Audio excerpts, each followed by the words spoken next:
This is the Twilight Whispers Club.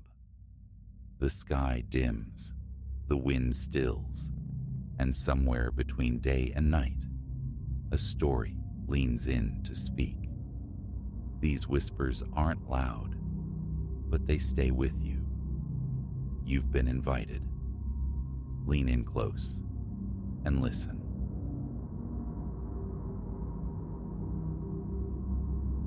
Sleep remains elusive, a shore I can't quite reach. Post-traumatic stress, the clinicians murmur, nodding sagely. Perhaps. But that night in Blackwood Ridge, it cracked the very bedrock of my world. I have to spill this ink, bleed the memory onto the page. Maybe then, silence will return. It began, as these things often do, with bravado steeped in alcohol. Liam had clinched his promotion, and Flanagan's pub flowed freely. 5 souls adrift on a sea of cheap lager. Myself, Liam, Chloe, Noah, and Maya. Someone, lost in the amber haze, slurred a challenge. A midnight pilgrimage into Blackwood Ridge. Barely a mile distant, its shadowed maw seemed, through beer goggles, an irresistible lark.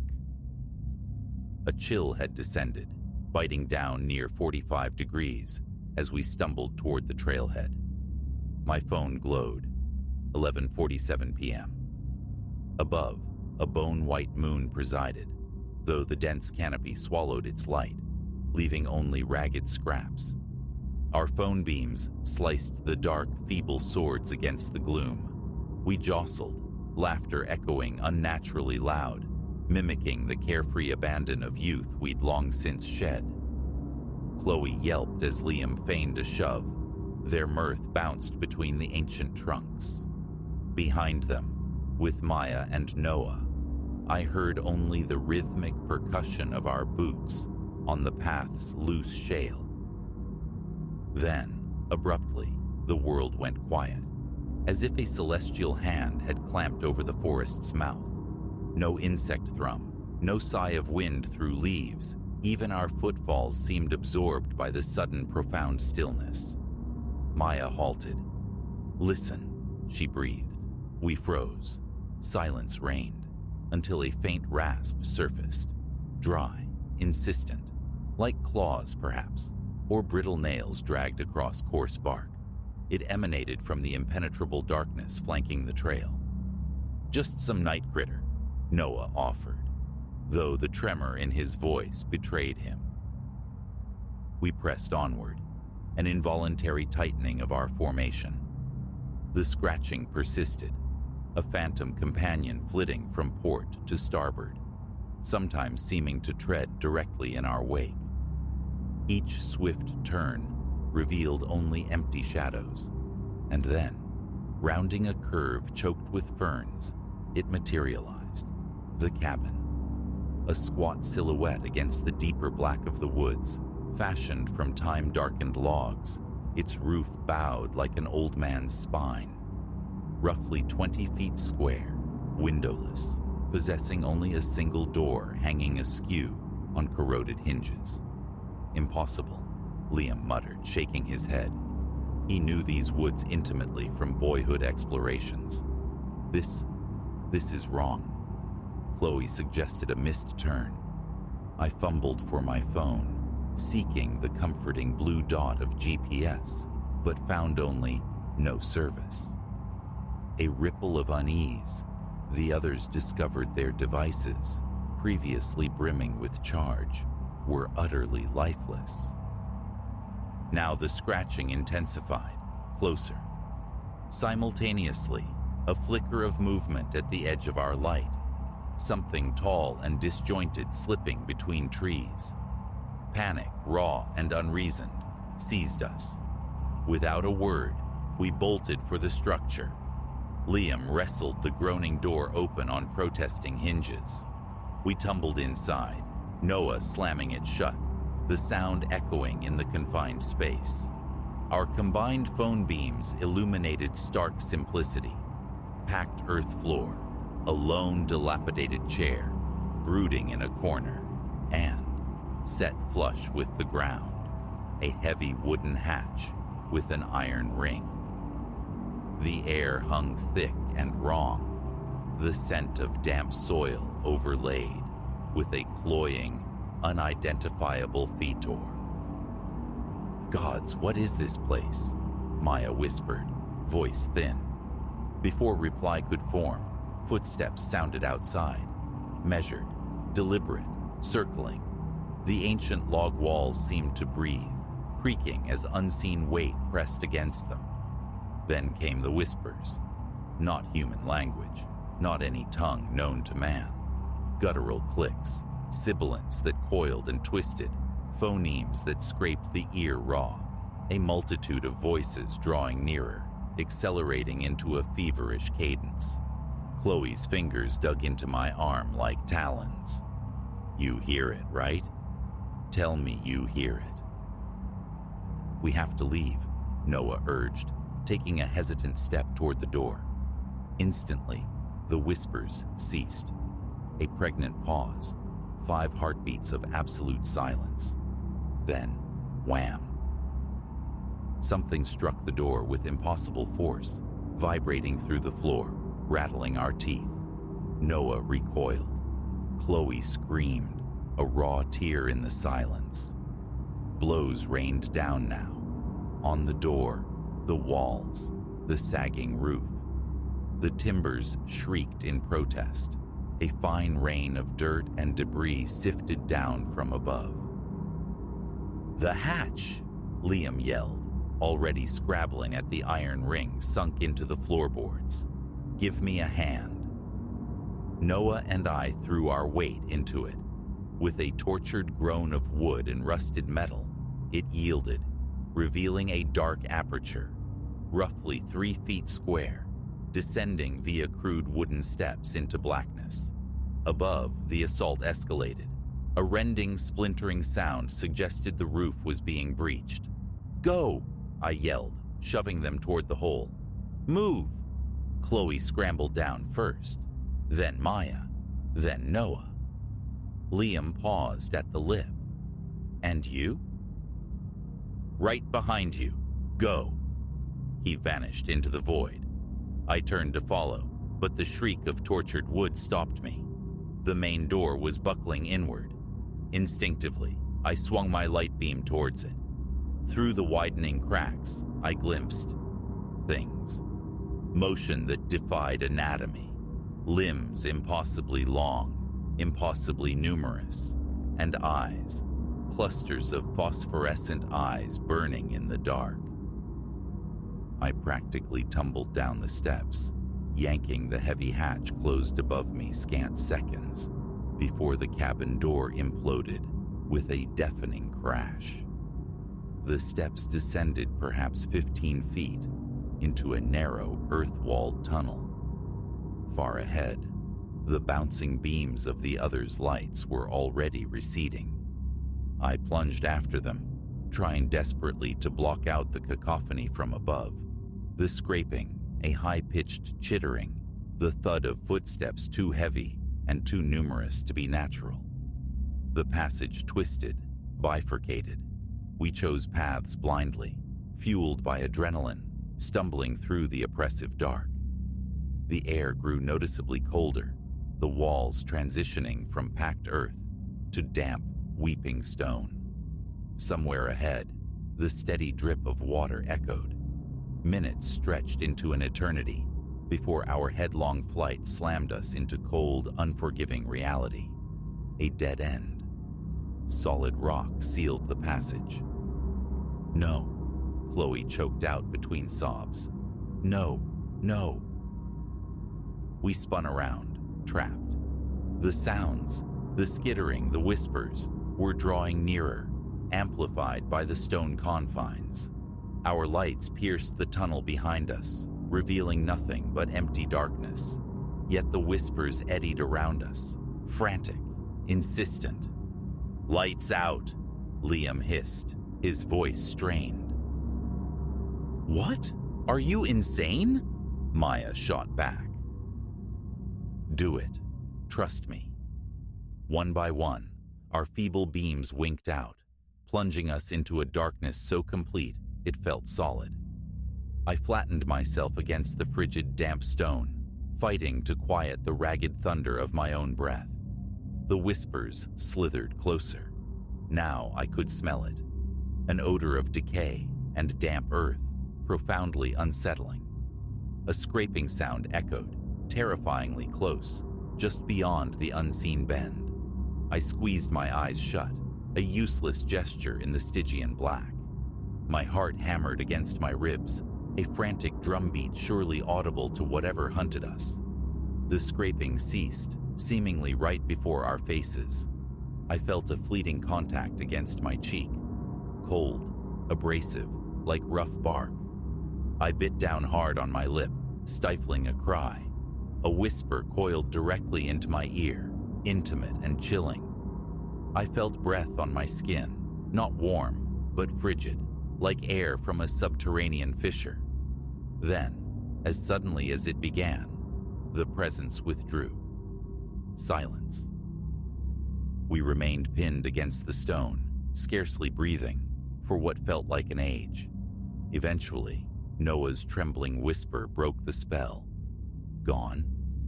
The silence stretched, taut and heavy. Finally, Liam risked activating his light. The tunnel ahead was empty.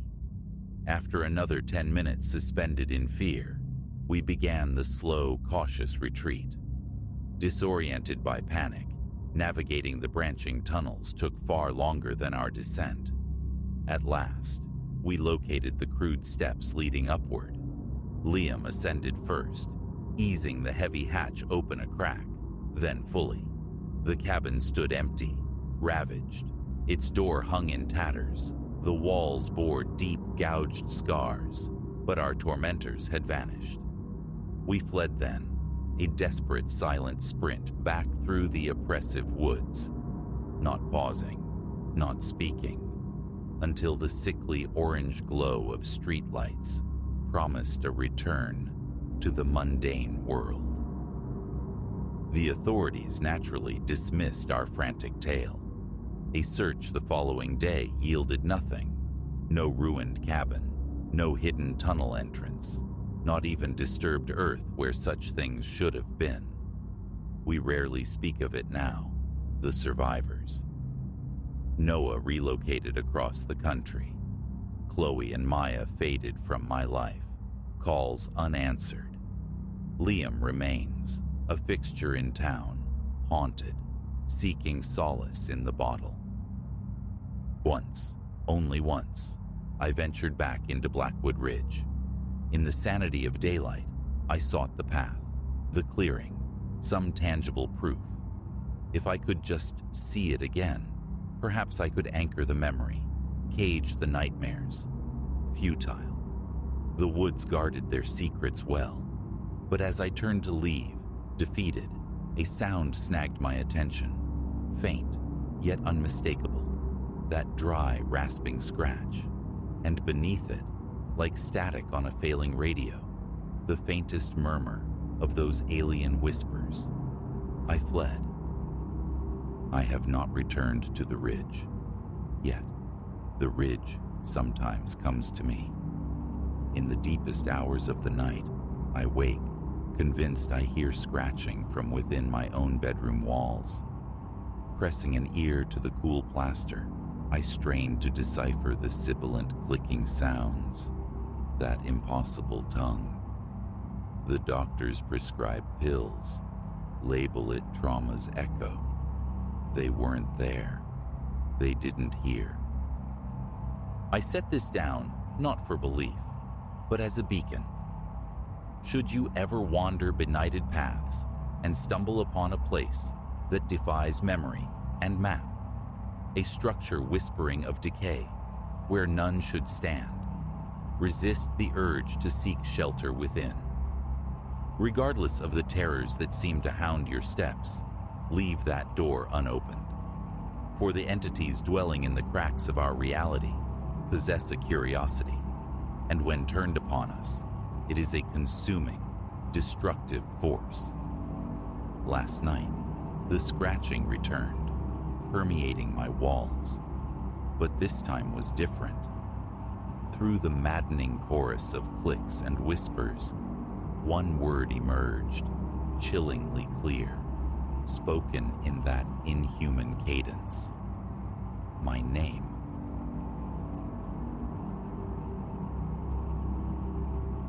A simple retreat wasn't supposed to curdle into fear, yet that's precisely the turn my second night took at the secluded ranch.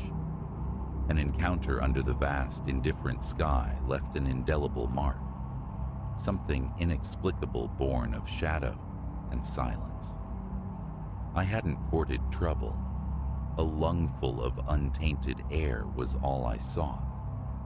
But a phantom luminescence bloomed on that obsidian track of road, an image that still prickles my nerves whenever memory drifts back.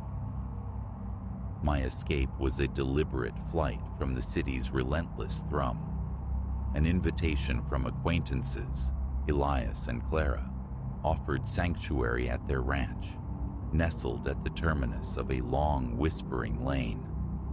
Upon arrival, the road's constriction struck me, a narrow artery hemmed tight by dense trees, swallowing the last vestiges of streetlights miles back.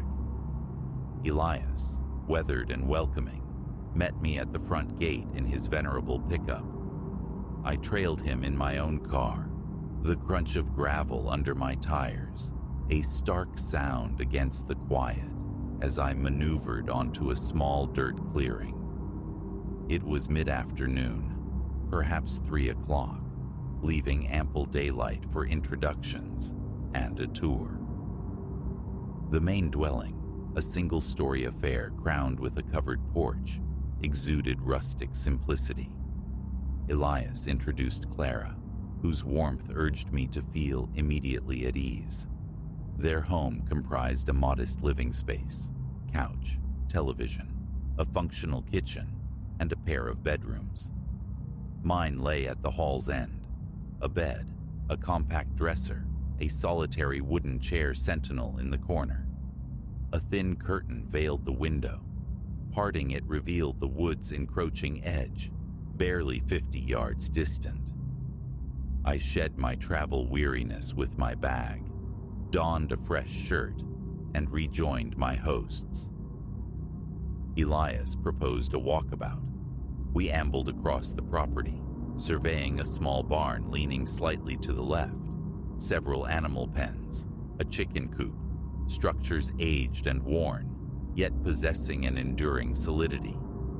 The land sloped gently downwards at the rear, terminating at a slender creek. Beyond lay more woods, interspersed with fenced parcels Elias identified as belonging to a neighbor. A faint earthy perfume hung in the air, manure mingling with cut grass and damp soil, an olfactory signature confirming my distance from urbanity, strangely grounding rather than offensive. That inaugural evening unfolded over a meal shared with Elias and Clara. Grilled meat, beans, garden vegetables, simple fare-tasting sublime after the journey. Conversation meandered through everyday topics. They cautioned me about the pervasive darkness outside the house's limited halo of light, advising a flashlight for any nocturnal excursions. Neighbors were few, the nearest hamlet a 20-minute drive away. Having no plans to venture out, I gave the warning little thought. As night fully descended, a profound quiet settled over the ranch, punctuated only by the chirr of crickets and the furtive rustlings of unseen creatures in the undergrowth. A breeze stirred, whispering secrets through the swaying trees. I lingered in the living room until 10 or so, absorbed in a book under the solitary glow of a table lamp. Elias and Clara had retired earlier. The house slept, cloaked in shadow. Finally succumbing to fatigue, I retreated to my room, closed the door, and stretched out on the adequate bed. The silence pressed in, thick and almost tangible, amplifying my own breathing and the faint, high-pitched hum that sometimes inhabits absolute quiet.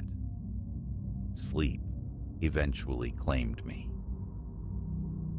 Morning brought a light breakfast, followed by Elias's offer to guide me to a fishing spot by the creek.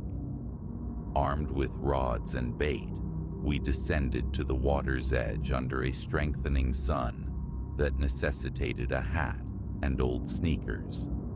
Our efforts yielded little. A couple of diminutive fish promptly returned to their element. We returned to the house around noon for lunch prepared by Clara: rice, vegetables, remnants of the previous night's meat.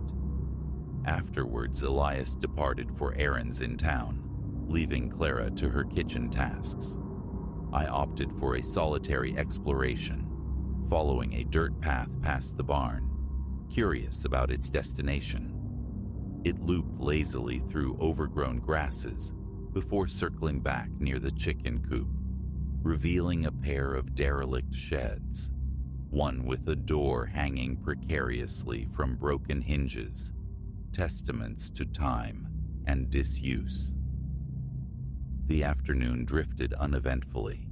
Sundown heralded Elias's return, weariness etched on his face. He suggested a drive into town for a drink. We found ourselves in a small, unassuming bar populated by a handful of locals. The atmosphere was amicable, the conversation mundane. No mention was made of anything peculiar or unsettling. We returned to the ranch around 9. As we navigated the final unlit stretch of road, its profound blackness felt almost absolute, pierced only by the truck's headlamps. Beyond their beam, oblivion reigned. Parking near the house, I bade Elias and Clara good night and sought my room. Dropping onto the bed, I felt an unexpected restlessness stir. Perhaps the city's constant drone had become my baseline, leaving this deep country silence to set my thoughts racing. Around 11, the need for fresh air became insistent. Locating a small flashlight in a kitchen drawer, I slipped outside, easing the door shut behind me. The porch light cast a feeble yellowed circle. The air carried scents of damp grass and warm earth. I ambled towards the front gate, passing the side of the house where terracotta pots stood stacked against the wall. 20 yards brought me to the main gate, a simple iron barrier secured by a chain. Beyond it stretched the dirt road, swallowed by darkness. The moon, a shy sliver behind cloud cover, offered little illumination. Leaning against the cool metal of the gate, I gazed down the road. A soft rustle in the bushes nearby, likely some small nocturnal creature, broke the stillness. I drew a deep breath, exhaling slowly, and then I saw it, a distant point of light.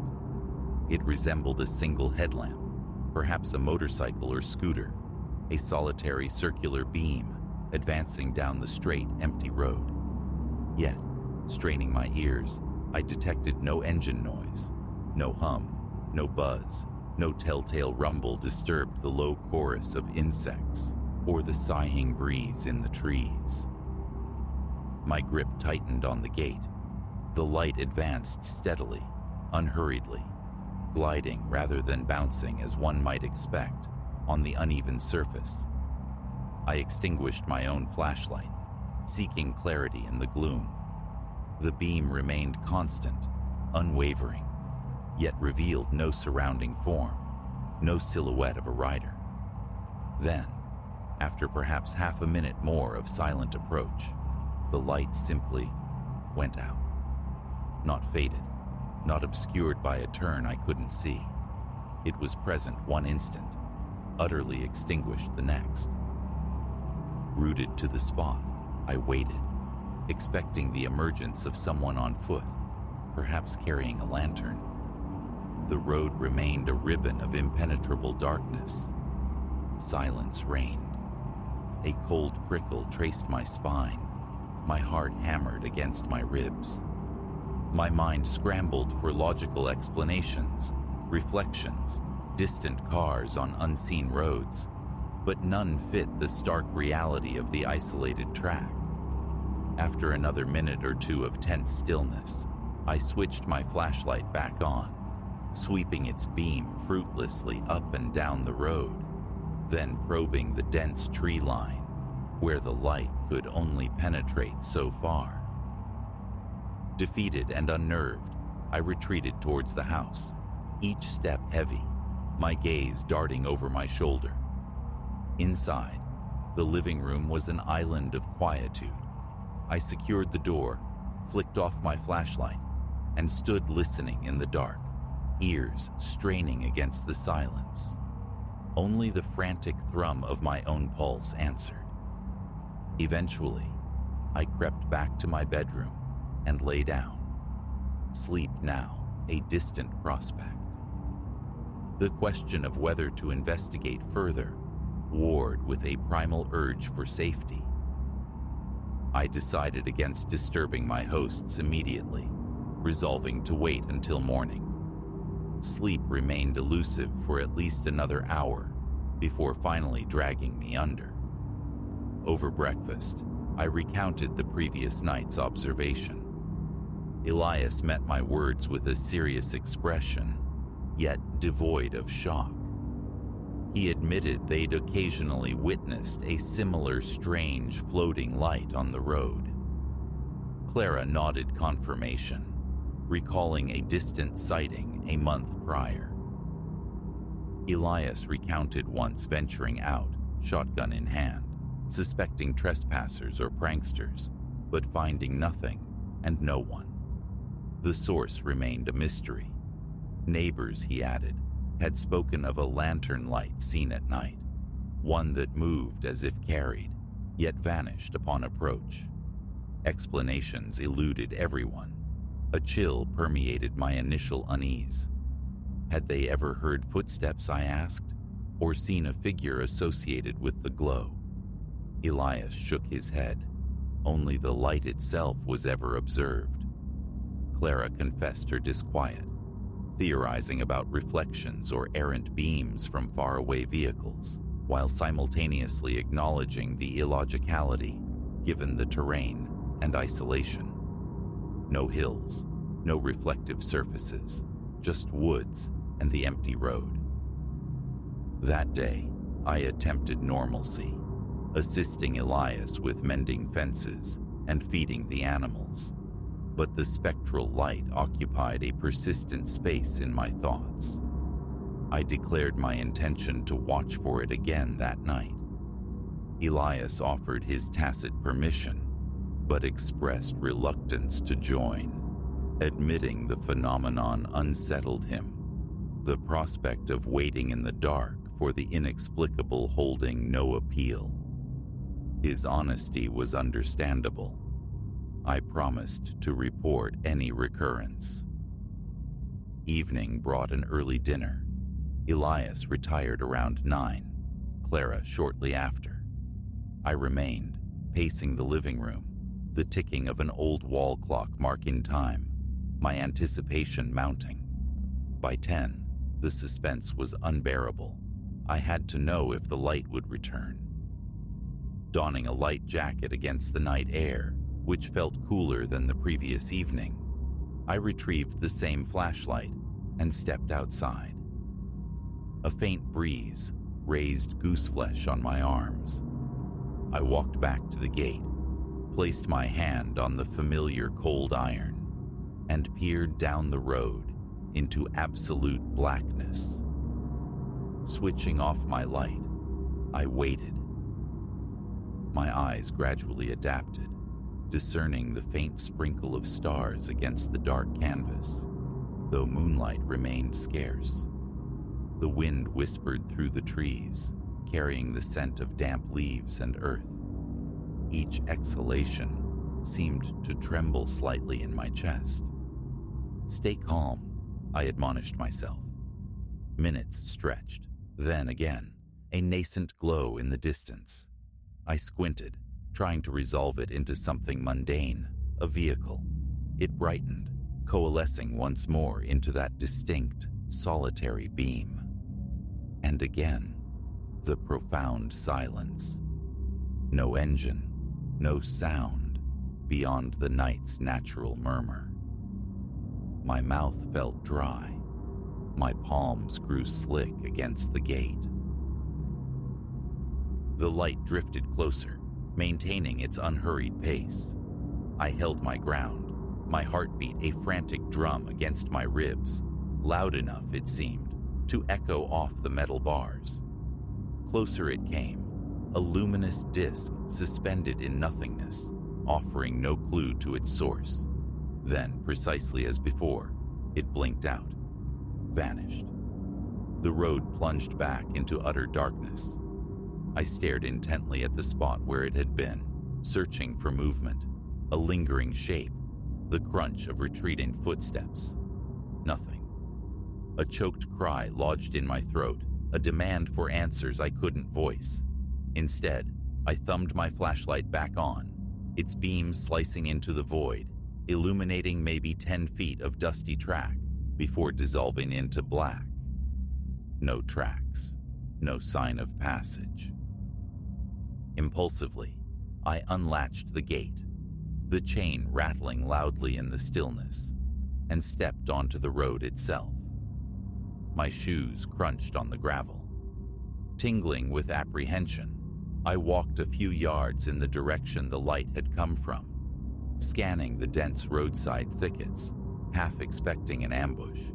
But there was only me, my inadequate light, and the immense, watchful night. No animals stirred, no voices whispered. After a minute, a profound shiver coursed through me, a visceral signal that I wanted to go no farther. Turning abruptly, I hurried back through the gate, secured it, and retreated to the illusory safety of the house. This time, I woke Elias and Clara. Elias's expression deepened with anxiety. The neighbors' stories, he murmured, lent credence to something genuinely strange. Clara, wrapped in her robe, stared blankly at the floorboards, confessing her utter lack of comprehension.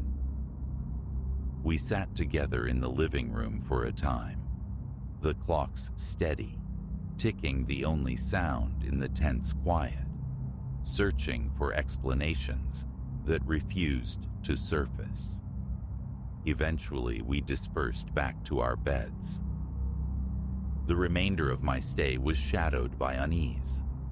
Leaving early held appeal, yet a stubborn curiosity lingered. I remained 2 more nights. On both, I ventured to the gate around the same hour. The light appeared once more on my final night. The pattern held, the bright, silent beam gliding down the road. Then, abrupt oblivion.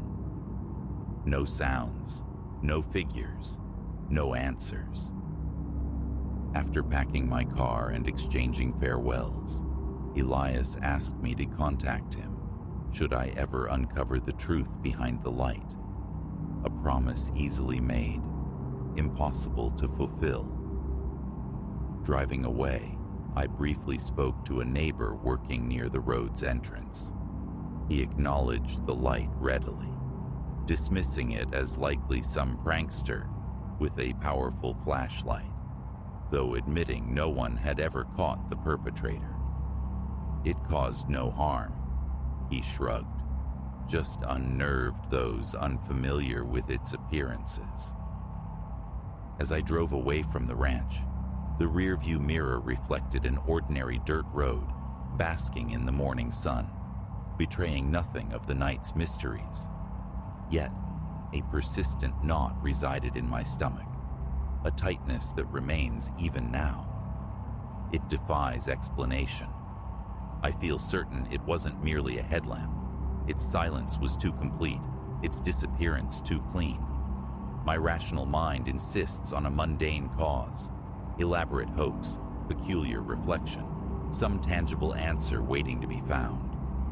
But lacking proof, I'm left only with the chilling memory of that solitary, slow-moving beam and the profound silence that devoured it whole. And that is more than enough to keep me perpetually on edge whenever my thoughts stray back to those nights cloaked in rural darkness.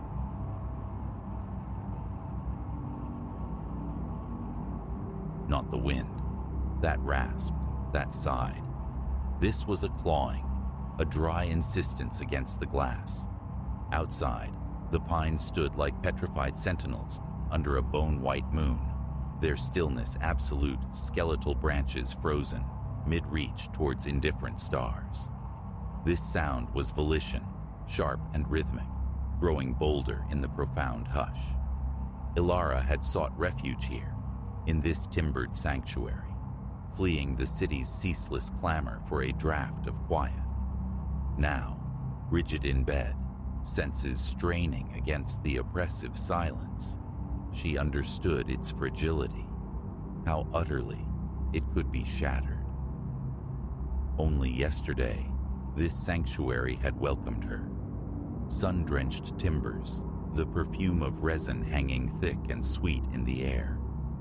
The cabin, weathered and resonant with rustic simplicity, possessed a wide veranda meant for dawn-gazing over steaming mugs. Seclusion, the advertisement promised, and seclusion it provided.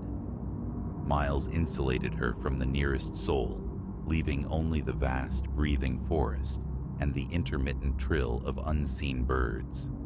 She'd spent the day settling in, tracing sun-dappled trails that spiraled deeper into the woods, immersing herself in the profound tranquility. As twilight bled into true night, she'd nested on the sofa with a novel, the fireplace whispering its crackling counterpoint to the cricket's soft thrum. No sirens, no horns, just peace.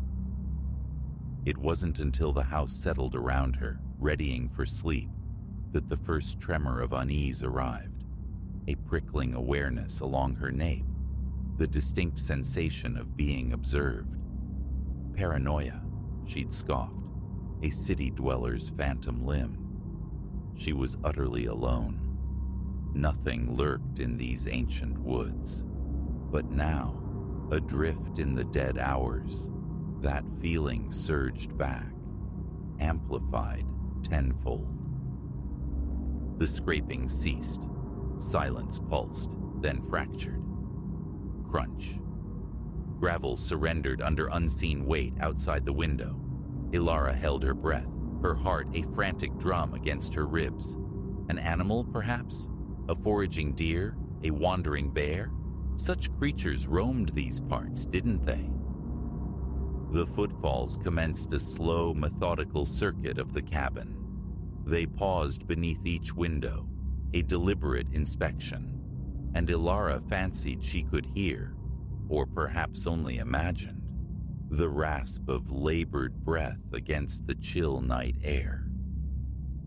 Her hand, slick with sudden sweat, fumbled for the phone on the bedside table.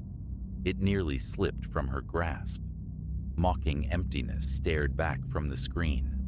No bars, miles from any tower's indifferent reach. The pacing culminated on the front porch. Ancient timbers groaned, protesting the intrusion. Action became imperative. Lying here, a captive audience to what? The thought remained unfinished, too terrifying to complete. Slowly, with infinite care, Ilara slid from the sheets. The floorboards shocked her bare feet with cold as she ghosted towards the bedroom door. A faint squeak from the hinges made her flinch.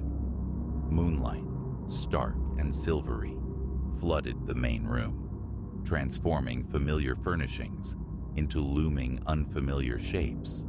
Her throat tight, she navigated towards the front entrance.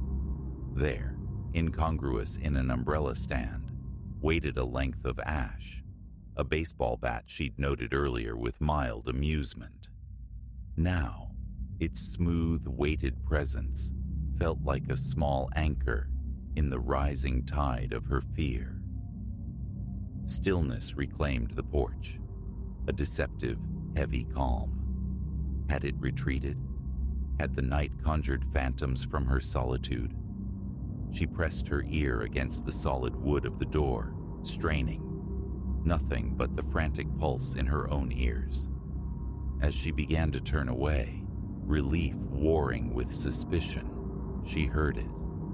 A soft thump, like something being carefully set down. Then, the unmistakable metallic protest of the doorknob rotating. Slow. Terribly slow. She stumbled back, bat raised defensively, and Ilara remembered, with a jolt of sickening clarity, she hadn't locked it. The wilderness had felt like protection enough, its isolation a perceived shield. The door began to swing inward, revealing first a sliver, then a widening slice of star-dusted night, then absence. The threshold yawned, vacant. No figure stood silhouetted against the moon.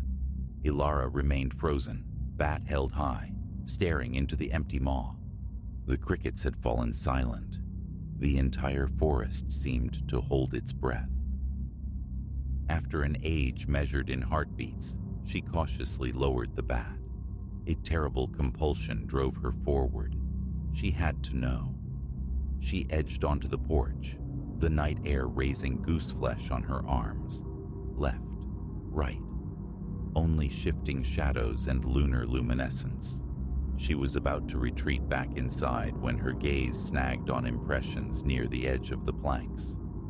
Not the delicate tracery of deer hooves, nor the blunt signature of a bear. These were defined, booted, human.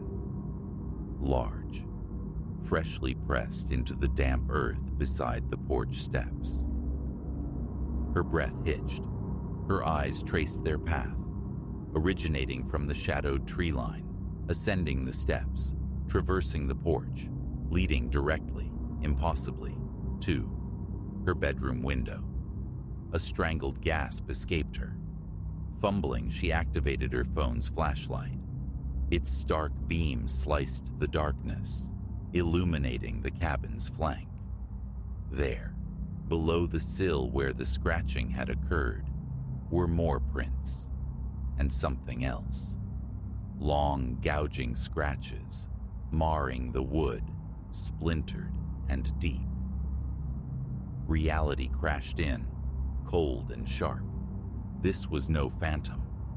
She scrambled back inside, slamming the heavy door, the bolt rasping home with desperate finality.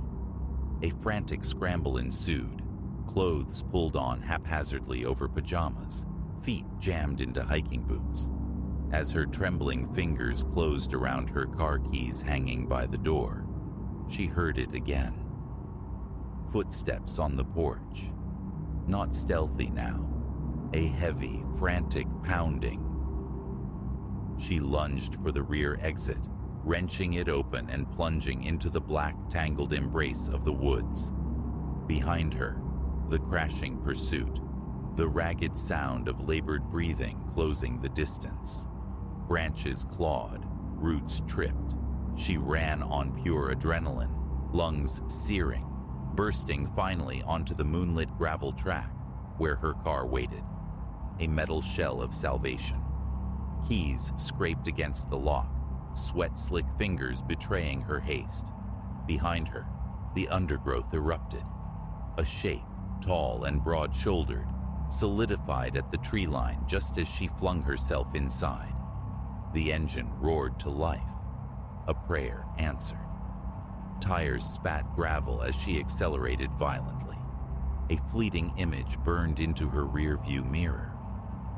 A solitary figure, stark against the trees, watching her flight into the receding darkness.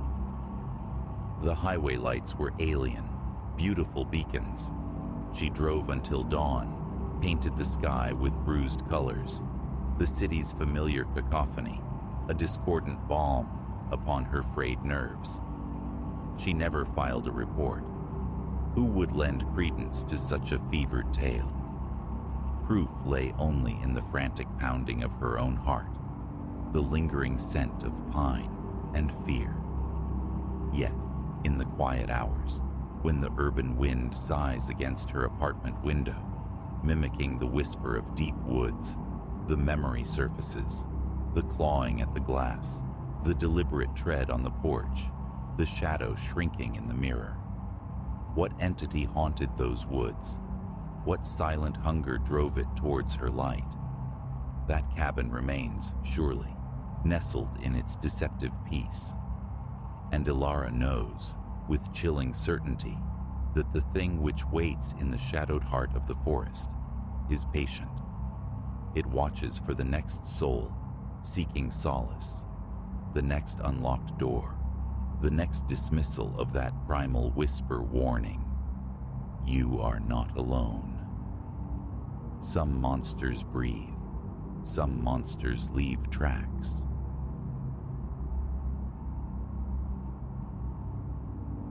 Liquid midnight clung to the asphalt, the downpour a relentless drumming against Ilara's car. Ahead, the highway unspooled like a slick black ribbon into pure void. Home beckoned, a warm thought against the storm's fury, but the miles stretched unforgivingly. Her knuckles shone white, clamped tight around the steering wheel. Visibility dissolved 10 feet beyond the frantic sweep of the wipers, blades losing their battle against the deluge. Lightning ripped momentary, jagged seams in the oppressive dark, illuminating nothing but more rain, more road, before plunging everything back into the dim cone of her headlights. This was a night amplified. Each sound resonated with unnatural clarity. The percussive assault of rain on metal and glass, the rhythmic sigh and squeak of the wipers, the engine's monotonous thrum, a discordant symphony threatening to overwhelm. The journey, already long, felt stretched thin by the tempest. Solitude pressed in, absolute and unnerving, until, abruptly, it wasn't. Twin stars flared to life in her rearview mirror, swelling rapidly from the gloom. A fleeting, irrational flicker of comfort. Another soul braving the storm, guttered almost instantly. They drew too near, an insistent pressure, their beams burning hot against her mirror. Ilara's grip tightened further, her focus narrowing desperately onto the watery tarmac ahead. Surely they would overtake. But they hung back, an unnerving, predatory closeness. A gentle tap on the brakes, a silent plea for space. No response. If anything, the gap shrank. A tremor started low in her belly, rising to quicken her pulse. Slow breath in, hold out. Calm. Maintain calm. But the isolation, the storm, the stranger breathing down her neck, it curdled into something deeply wrong. She nudged the accelerator, coaxing a little more speed, seeking distance. The lights behind mimicked her precisely, a phantom tethered to her bumper. Through the rain-streaked mirror, she saw their unwavering glare. A knot formed in her gut, a heavy weight settling in her chest. Understanding eluded her, but instinct screamed flight. The open road, moments before just empty, now felt like jaws preparing to snap shut. More gas. The engine whined in protest against the strain, faster than prudence allowed on such a night. Yet, the pursuit remained constant, the distance precisely maintained, those twin beams drilling into the back of her head. Part of her considered pulling over, surrendering the road, but a colder, sharper instinct recoiled. Out here, In this chaos, with this inexplicable shadow, stopping felt like an invitation. No, keep moving. Ignore them. Maybe boredom would make them peel away. It didn't. Up ahead, a skeletal structure emerged from the murk, an old gas station, its sign a sputtering, hesitant beacon against the tempest. A potential sanctuary, however fragile. Ilara eased off the accelerator, flicking her indicator. The headlights behind her mirrored the maneuver. Ice traced a path down her spine. This wasn't coincidence. She swung into the station's cracked lot, seeking the relative safety beneath the one functioning, buzzing streetlight.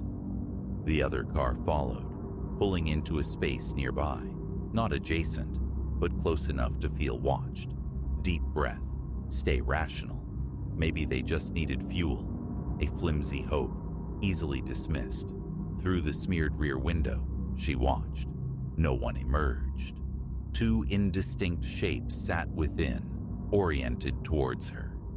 The longer she stared, the heavier the air in her own car seemed to become. Something felt fundamentally broken about this situation. The engine idled, a low thrumming counterpoint to her racing heart. The fuel gauge blinked its insistent warning. She wouldn't get far.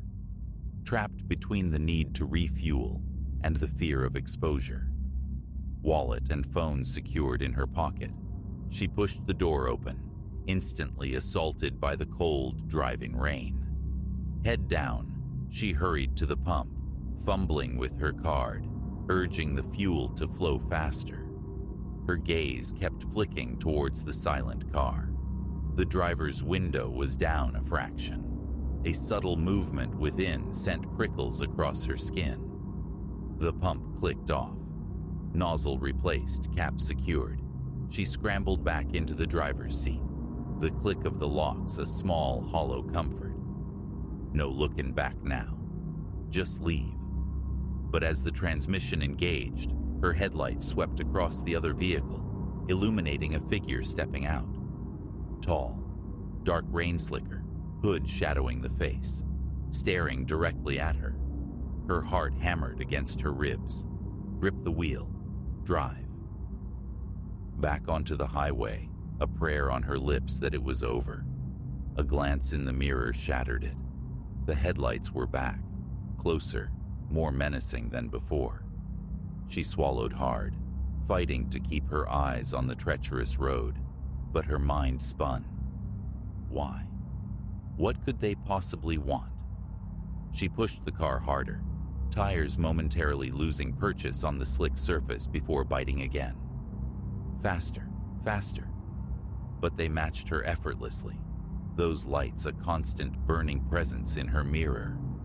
The pressure in her chest intensified, becoming a physical ache. Her hands cramped, locked onto the wheel. Miles devoured. Then, a sign for a rest area materialized through the sheets of rain. Stopping felt wrong, but she needed a different strategy. She veered off, coasting deep into the unlit parking area, hoping the darkness would swallow her. Lights off, engine silenced. She watched the highway. The pursuing car swept past. A fragile wave of relief washed over her, quickly receding. This felt too easy. She waited, counting breaths in the rain-filled silence, then eased back onto the highway. Minutes later, inevitably, the twin beams reappeared, accelerating rapidly from behind. Her stomach plummeted. He hadn't lost her. He'd been waiting. Options dwindled. The road ahead remained a desolate, rain-lashed tunnel. She craved lights, people, the potential shield of a town, a police station, anything. But there was only the storm and the shadow. The car behind surged forward again, closing the remaining distance until she could almost feel the heat radiating from its grille. Panic clawed at her throat, instinct screaming for an escape that didn't exist. Suddenly, violently, he swerved, pulling alongside. Rain blurred the view, but she could see the dark shape in the driver's seat, impossibly close. His face remained obscured by shadow and angle, but she saw the sharp line of a jaw, the unmistakable glint of eyes fixed on her. No sound, no gesture, just the unnerving proximity, the shared speed, the silent predatory regard. Ilara forced her gaze forward, pulse thundering in her ears, refusing to acknowledge him. Maybe indifference would break the spell. It didn't. He dropped back, falling behind her once more, only to flick on his high beams. Blinding white light flooded her car, erasing the road, searing her retinas. Her stomach twisted violently. Keep driving. Just keep driving. Then, salvation, or the illusion of it. The faint, distant glow of town lights, bleeding through the downpour. Small, perhaps just a handful of buildings, but it represented civilization, safety. Hope surged, raw and desperate. She floored the accelerator, the car straining towards the beckoning lights. But just as the first structures began to take shape, he accelerated past her, cutting sharply in front, blocking the road. Brakes screamed, tires skidded, bringing her to a jarring halt, mere feet from his rear bumper. Trapped. His taillights pulsed red in the rain, his car an impassable barrier. The weight of his unseen gaze pressed down, fear a cold serpent coiling in her gut. Doors locked, phone clutched tight, no signal. Only the relentless drumming of rain on the roof filled the suffocating silence of the standoff. Out of moves, out of road, pinned on this desolate stretch with a hunter who refused to yield. An eternity seemed to pass. Then, slowly, deliberately, his car began to move, pulling onto the shoulder, clearing the path. No explanation, no final act, just permission. Ilara didn't hesitate. She wrenched the wheel, accelerating past him, heart lodged firmly in her throat, eyes fixed resolutely ahead. Don't look back. The town lights grew brighter, closer, promising refuge. The tension began to recede, minute by painful minute. Yet, a final compulsive glance into the rearview mirror confirmed it. Far behind, but undeniably present, 2 points of light followed her still. He was letting her reach the town, but the pursuit wasn't truly over. The nightmare lingered, a shadow stretching long behind her.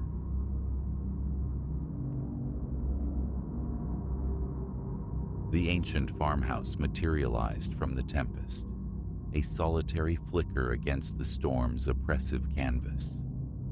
Little did I comprehend, rapping on its weathered timber meant irrevocably altering the tapestry of my existence.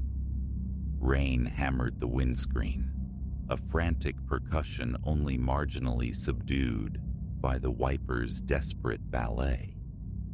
Through the aquatic distortion, the road ahead dissolved into liquid uncertainty, my grip on the wheel a white-knuckled vice. Hours I'd navigated this pilgrimage toward a new beginning, a cross-country trek swallowed by sudden meteorological violence. What had been tranquil farmland morphed into a treacherous labyrinth under the sky's onslaught. A jagged spear of lightning momentarily tore the veil, revealing it. A colossal limb, torn from its arboreal parent, sprawled lethally across my path. Instinct jammed my foot down. The tires surrendered their purchase on the slick asphalt. A gasp tore from my throat as the vehicle waltzed with disaster, finally shuddering to a halt, scant inches from the wooden barricade.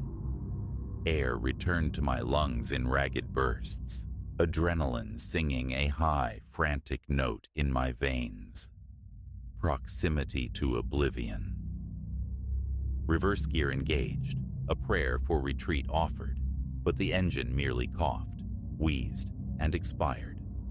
No, please, no. The words escaped, a futile mantra accompanying the impotent clicks of the ignition. Silence answered, profound and damning. Stranded, utterly adrift in nature's fury, tethered to a lifeless machine.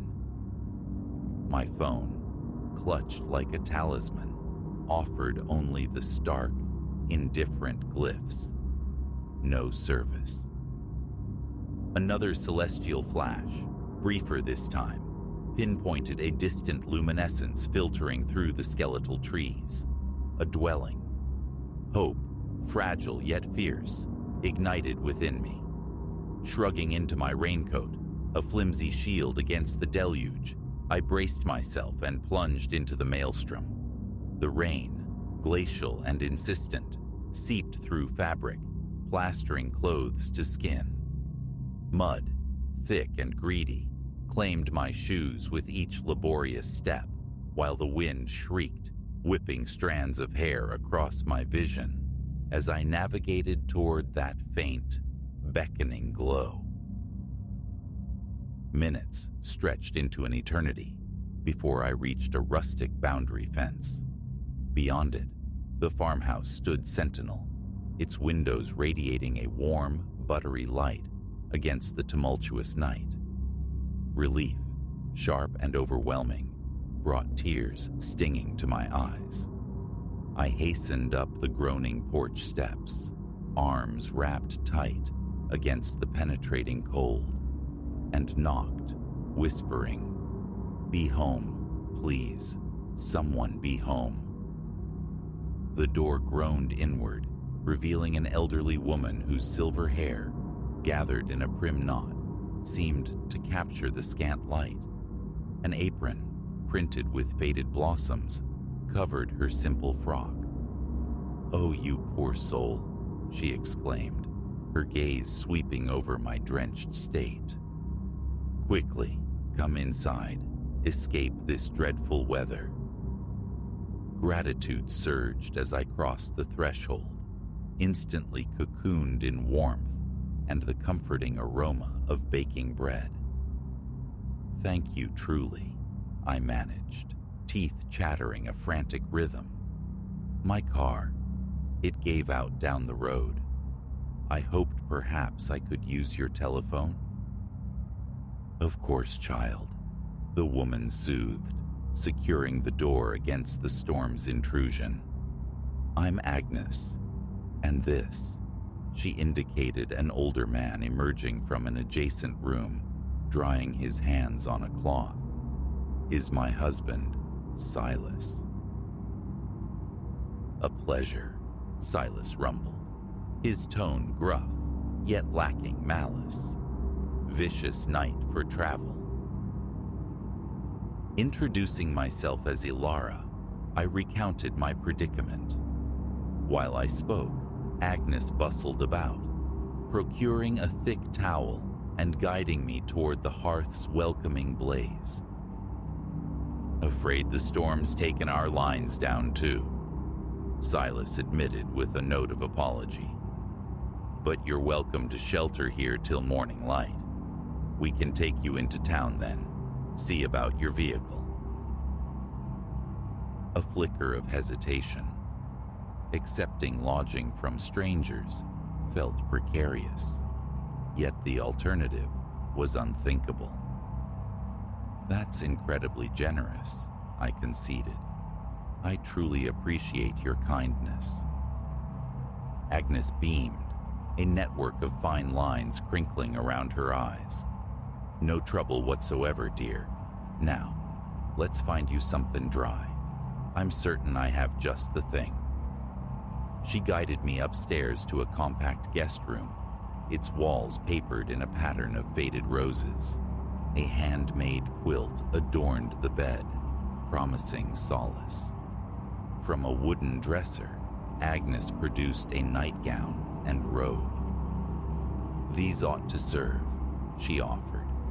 "You change, settle in. I'll have hot soup waiting when you return." Renewed thanks offered, I was left in solitude. Peeling away the sodden layers, a wave of thankfulness washed over me for their unexpected charity. Such benevolence felt increasingly rare. Clad in the borrowed garments, I descended. The soup was ambrosia, rich and restorative. As I ate, Agnes and Silas maintained a gentle stream of conversation, inquiring about my destination, my intended work. Everything felt blessedly ordinary, secure. Yet, as the evening deepened, subtle dissonances began to prick at my consciousness. The peculiar weight of Silas's gaze when he believed me unobservant. The way Agnes's smile seemed painted on, never quite reaching the depths of her eyes. The unsettling presence of locks affixed to the exterior of my guest room door. I attempted to dismiss the burgeoning unease. An elderly couple extending hospitality. Wasn't this the very definition of rustic charm? Later, preparing for sleep, the disquietude refused to be silenced. A persistent internal whisper insisted something was fundamentally awry. My phone remained a useless brick. No signal. Isolated. Adrift with these two strangers. Miles from anywhere. Sleep proved elusive. A skittish creature frightened off by every groan of the old house. Every mournful gust battering the windows. Fitful dreams offered no respite. A sound pierced the uneasy quiet. Footfalls, soft but distinct, in the corridor. Muffled voices just beyond my door. I held my breath, straining to decipher the exchange. "Can't simply keep her indefinitely," Agnes murmured, her voice thin as thread. "We'll manage," Silas replied, his tone low and steady. Same as always. Floorboards creaked their departure. My heart hammered against my ribs, a frantic drumbeat surely audible through the wood. What were they discussing? Same as always? I slid from the bed, bare feet padding silently across the aged floorboards. Escape became an imperative. Gingerly, I tested the doorknob. Locked. The confirmation landed like a physical blow. Trapped. Panic surged, a suffocating tide, but I fought it back. Think. There had to be another way. The window. Pulling aside the heavy curtain revealed not escape, but despair. Iron bars. Stark, unyielding bars gridlocked the frame. This wasn't a sanctuary. It was a cage. Frantically, my eyes scanned the room, seeking a weapon, a tool, anything. Nothing. The space was sterile, deliberately purged of potential aids. A key grated in the lock. I froze, breath snagged in my throat. The door swung open. Agnes stood there, her benevolent grandmother facade dissolved, replaced by an unnerving glacial composure that sent ice water through my veins. "Ah, good, you're awake," she chirped, the cheerfulness jarringly false. "Silas has prepared breakfast. You must be famished." I instinctively retreated, colliding with the dresser. "What is it you want?" I demanded, striving to keep the tremor from my voice. Agnes's smile stretched unnaturally wide, revealing more teeth than seemed right. "Why, we want you to stay, dear. It does get dreadfully lonely. just the two of us. We find ourselves in need of fresh company. "You're mad," I whispered, the words trembling. "Let me leave, please." "Tut, tut," she chided softly. "Such impoliteness after we've welcomed you. Come now, breakfast awaits." She reached for me. Pure instinct propelled me forward. I shoved her hard. She staggered back, a sharp cry escaping her lips. Without a backward glance, I bolted into the hallway, down the stairs, the slap of my bare feet echoing in the sudden silence. Shouts erupted behind me, heavy footfalls pounding in pursuit. The front door. Freedom, tantalizingly close. My hand closed around the handle, yanking desperately. Immovable, locked, of course. Rough hands clamped onto me from behind. A scream tore from my throat as I fought, kicking, scratching, battling with primal desperation. But Silas was an immovable force, his arms like steel bands. "Now that wasn't neighborly at all," he growled, his breath hot against my ear, considering our generosity. Agnes appeared, rubbing her arm where she'd met the wall. Her eyes glittered with a murderous light. "I believe she requires a lesson in gratitude, Silas." The basement. "No!" The scream ripped through me as I renewed my frantic struggles. "Help! Someone, please help!" But only the wind answered, its desolate howl swallowing my cries. As Silas dragged me toward a previously unnoticed door, the basement stairs yawned before me, a maw descending into absolute blackness. Faint sounds drifted up from the depths, whimpers, stifled sobs. Oh God, I wasn't the first. How many others had sought refuge here, only to find this? As Silas forced me downward, step by terrifying step, the full horror crashed upon me. This wasn't merely a night of fear. It was the threshold of an unending nightmare. The basement door slammed shut above, plunging me into darkness. My final coherent thought, a bitter regret. I should have stayed in the car.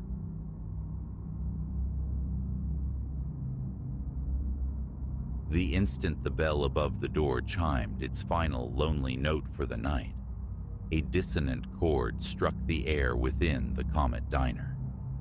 The atmosphere shifted, the familiar quiet curdling, growing viscous with unspoken malice. 5 figures remained seated, silhouettes against the neon glow from outside, and their collective gaze pinned me, radiating an avarice wholly unrelated to the menu. My name is Ilara. For nigh on 2 years, the graveyard shift at this little roadside oasis off the interstate has been my domain. The Comet is a beacon for truckers hauling through the darkness, for solitary travelers seeking refuge in a warm mug and a wedge of apple pie. Most nights unspool quietly, a gentle current of weary souls washing in and out before dissolving back into the highway's black ribbon. But this Tuesday bled into Wednesday with an unnerving stillness. A sparse scattering of regulars had drifted through, leaving by 2 a.m., an emptiness amplified by the presence of the 5 who'd materialized near midnight. Their entrance had been boisterous, laced with a rough energy I'd initially dismissed. Experience had taught me to navigate the choppy waters of intoxication and ill manners. Yet, as the hours crawled and they made no move to depart, a prickle of disquiet surfaced.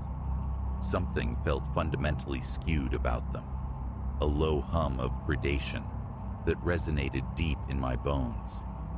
They dispersed themselves strategically, occupying separate booths, effectively flanking the long counter where I stood polishing chrome that already gleamed. "Hey there, sugar," one of them called out, his voice like gravel tumbling downhill. He was the largest, a man defined by the untamed thicket covering his jawline. Let's call him Grit. "Reckon we could get another splash of that coffee?" I summoned the practiced curve of my lips, the waitress smile designed to mask the tremor starting in my hands. "Coming right up. But just so you know, fellas, we're locking up in 15. Grit's eyes met those of his companions. A silent, charged current passed between them, tightening a cold fist low in my belly. "Aw, now," he drawled, the joviality in his tone thin as ice over deep water. "Can't you stretch the rules a bit for your favorite patrons?" A brittle laugh escaped me. I tried to steer us back to safer shores. "Wish I could, boys, but regulations are regulations. Got to close the till and head on home." "Home, is it?" The interjection came from another, leaner, sinewy, with intricate trails of ink winding up his neck like dark vines. "We'll name him Ink. Someone waiting up for you there, sugar." His question sent an icy filament tracing my vertebrae. My small apartment, stark and silent, flashed in my mind. No one would notice my absence until my shift the following evening. My boyfriend. The lie slid out, surprisingly smooth, probably pacing the floor wondering where I got to. Grit displayed a grin, the teeth startlingly white, unnervingly sharp. "No need for stories now. We're all friends in here, ain't we?" Friends. The word felt alien, grotesque. Friends didn't make your skin crawl or your pulse hammer against your ribs like a trapped bird. I turned away, feigning absorption in wiping down the already spotless countertop, my gaze skittering anywhere but towards their faces. My thoughts raced, desperately seeking an exit strategy. The landline resided in the back office. My mobile was tucked away in my locker. The closest sign of civilization was a farmhouse nearly a half-mile distant. "Tell you what," Grit announced, rising from his booth with a deliberate theatrical stretch. "Maybe coffee ain't what we're thirsty for anymore. Maybe we're thinking something with a bit more kick. You got any liquor hidden back there?" My head shook, a small, involuntary movement. I took a reflexive step backward as he ambled towards the counter. "Sorry, strictly coffee and pie here." He leaned across the formica, invading my space. The reek of stale tobacco smoke clung to him. "Come on now, Ilara. A sharp girl like you. Bet you know where the real stuff's kept." Fear, sharp and electric, jolted through me. I hadn't offered my name. "How do you know my name?" The question trembled on my lips, betraying me. Grit's smile stretched wider, predatory. "Oh, we know lots about you, Ilara. Been keeping an eye on this little spot. On you." The others were on their feet now, drifting closer, forming a loose, menacing arc around my sanctuary, behind the counter. I felt trapped, cornered like prey, my heart thudding a frantic rhythm I was certain they could perceive. "Look," I managed, striving for a steady tone. "I don't want any trouble. Why don't you all just move along, and we can forget any of this happened, all right?" Ink emitted a harsh bark of laughter that scraped against my nerves. "Oh, we ain't going nowhere, sugar. The night's just getting interesting." I saw Grit's hand drift towards the inside of his jacket. Raw panic surged, eclipsing thought. Instinct took over. I snatched the heavy glass pot of coffee, still nearly full and scalding hot, and flung its contents directly at him.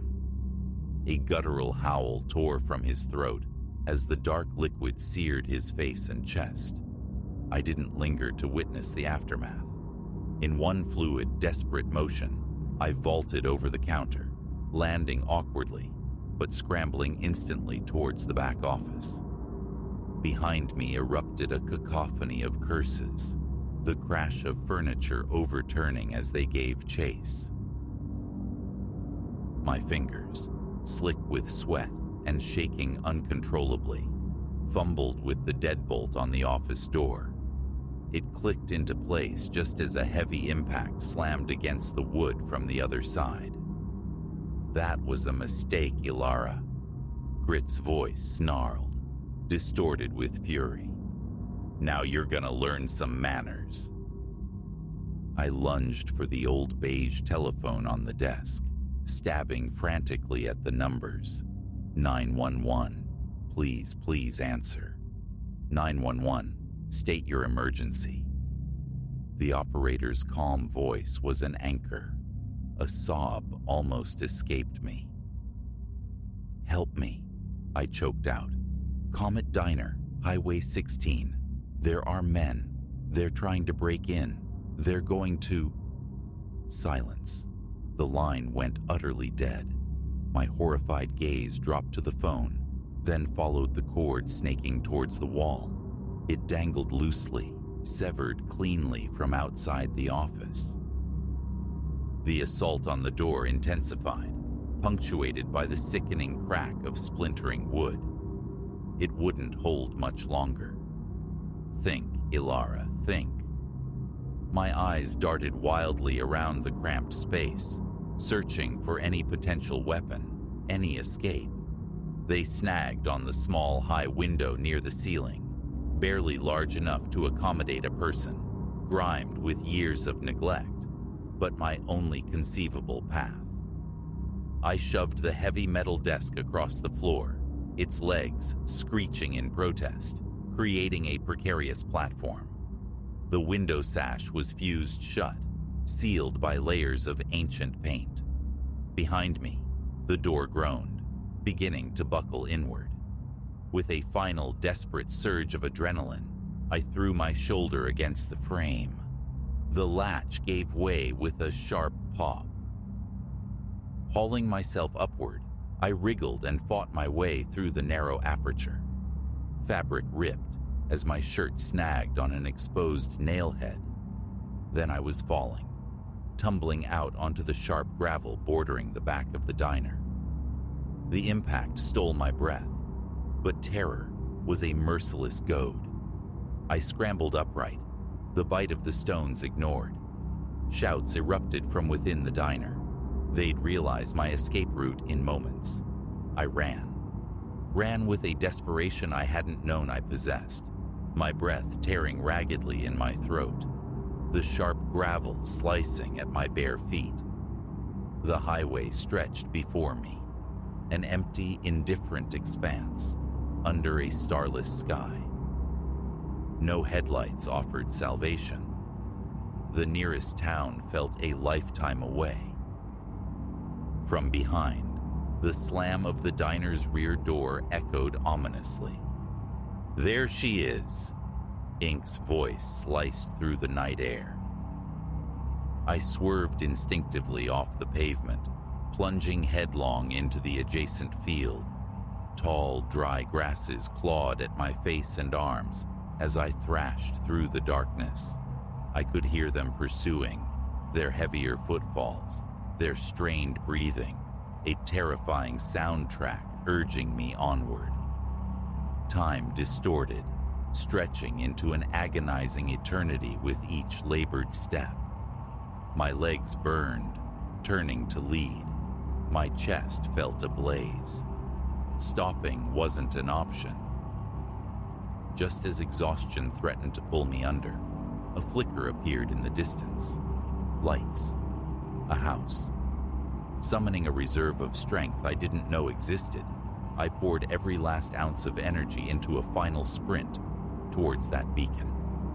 The sounds of pursuit were closer now, terrifyingly close. I reached the wooden porch, hammering on the door with bruised fists. Help! My voice was a raw shriek. Please, somebody help me. The porch light flared on. Movement stirred within. Please, open the door, please. The door swung inward, revealing an elderly man, his face etched with sleep and surprise, a shotgun held steady in his grip. His eyes widened, taking in my disheveled state, torn clothing, bleeding feet, the wild terror in my expression. Please, I gasped, collapsing against the doorframe. They're chasing me. Help. He didn't waste a second. His arm shot out, pulling me inside, and the door slammed shut behind me, the deadbolt echoing like a gunshot in the sudden quiet. Martha, he yelled towards the back of the house. Call the sheriff, now. My legs gave out completely, and I crumpled onto the linoleum floor. Through the window, I saw indistinct shapes pause at the edge of the lawn, hesitant figures in the darkness. The sight of the old man's weapon must have deterred them. They lingered a moment, then melted back into the night. The ensuing hours became a confused montage of flashing blue lights, the calm efficiency of paramedics, and questions. An endless stream of questions. They caught the men several days later, attempting to cross into the next state. It emerged they were fugitives, linked to a brutal spree of violence spanning 3 states. I recounted my ordeal, identified their faces in a sterile room, testified against them under the cold courtroom lights. Seeing them shackled and led away offered a measure of justice, but it couldn't excise the terror seared into my memory. 2 years have passed. Night shifts are a relic of a former life. The darkness holds too many shadows now. Sudden noises make me flinch. Every unfamiliar face feels like a potential threat. But I endured. I escaped. And each morning, when the sun breaks, I remind myself of that truth. I am not merely the girl who was hunted. I am the woman who ran, who fought, who found her way out. No matter how profoundly the night descends, I carry the knowledge, hard-won and indelible, that I possess the resilience to reach the dawn.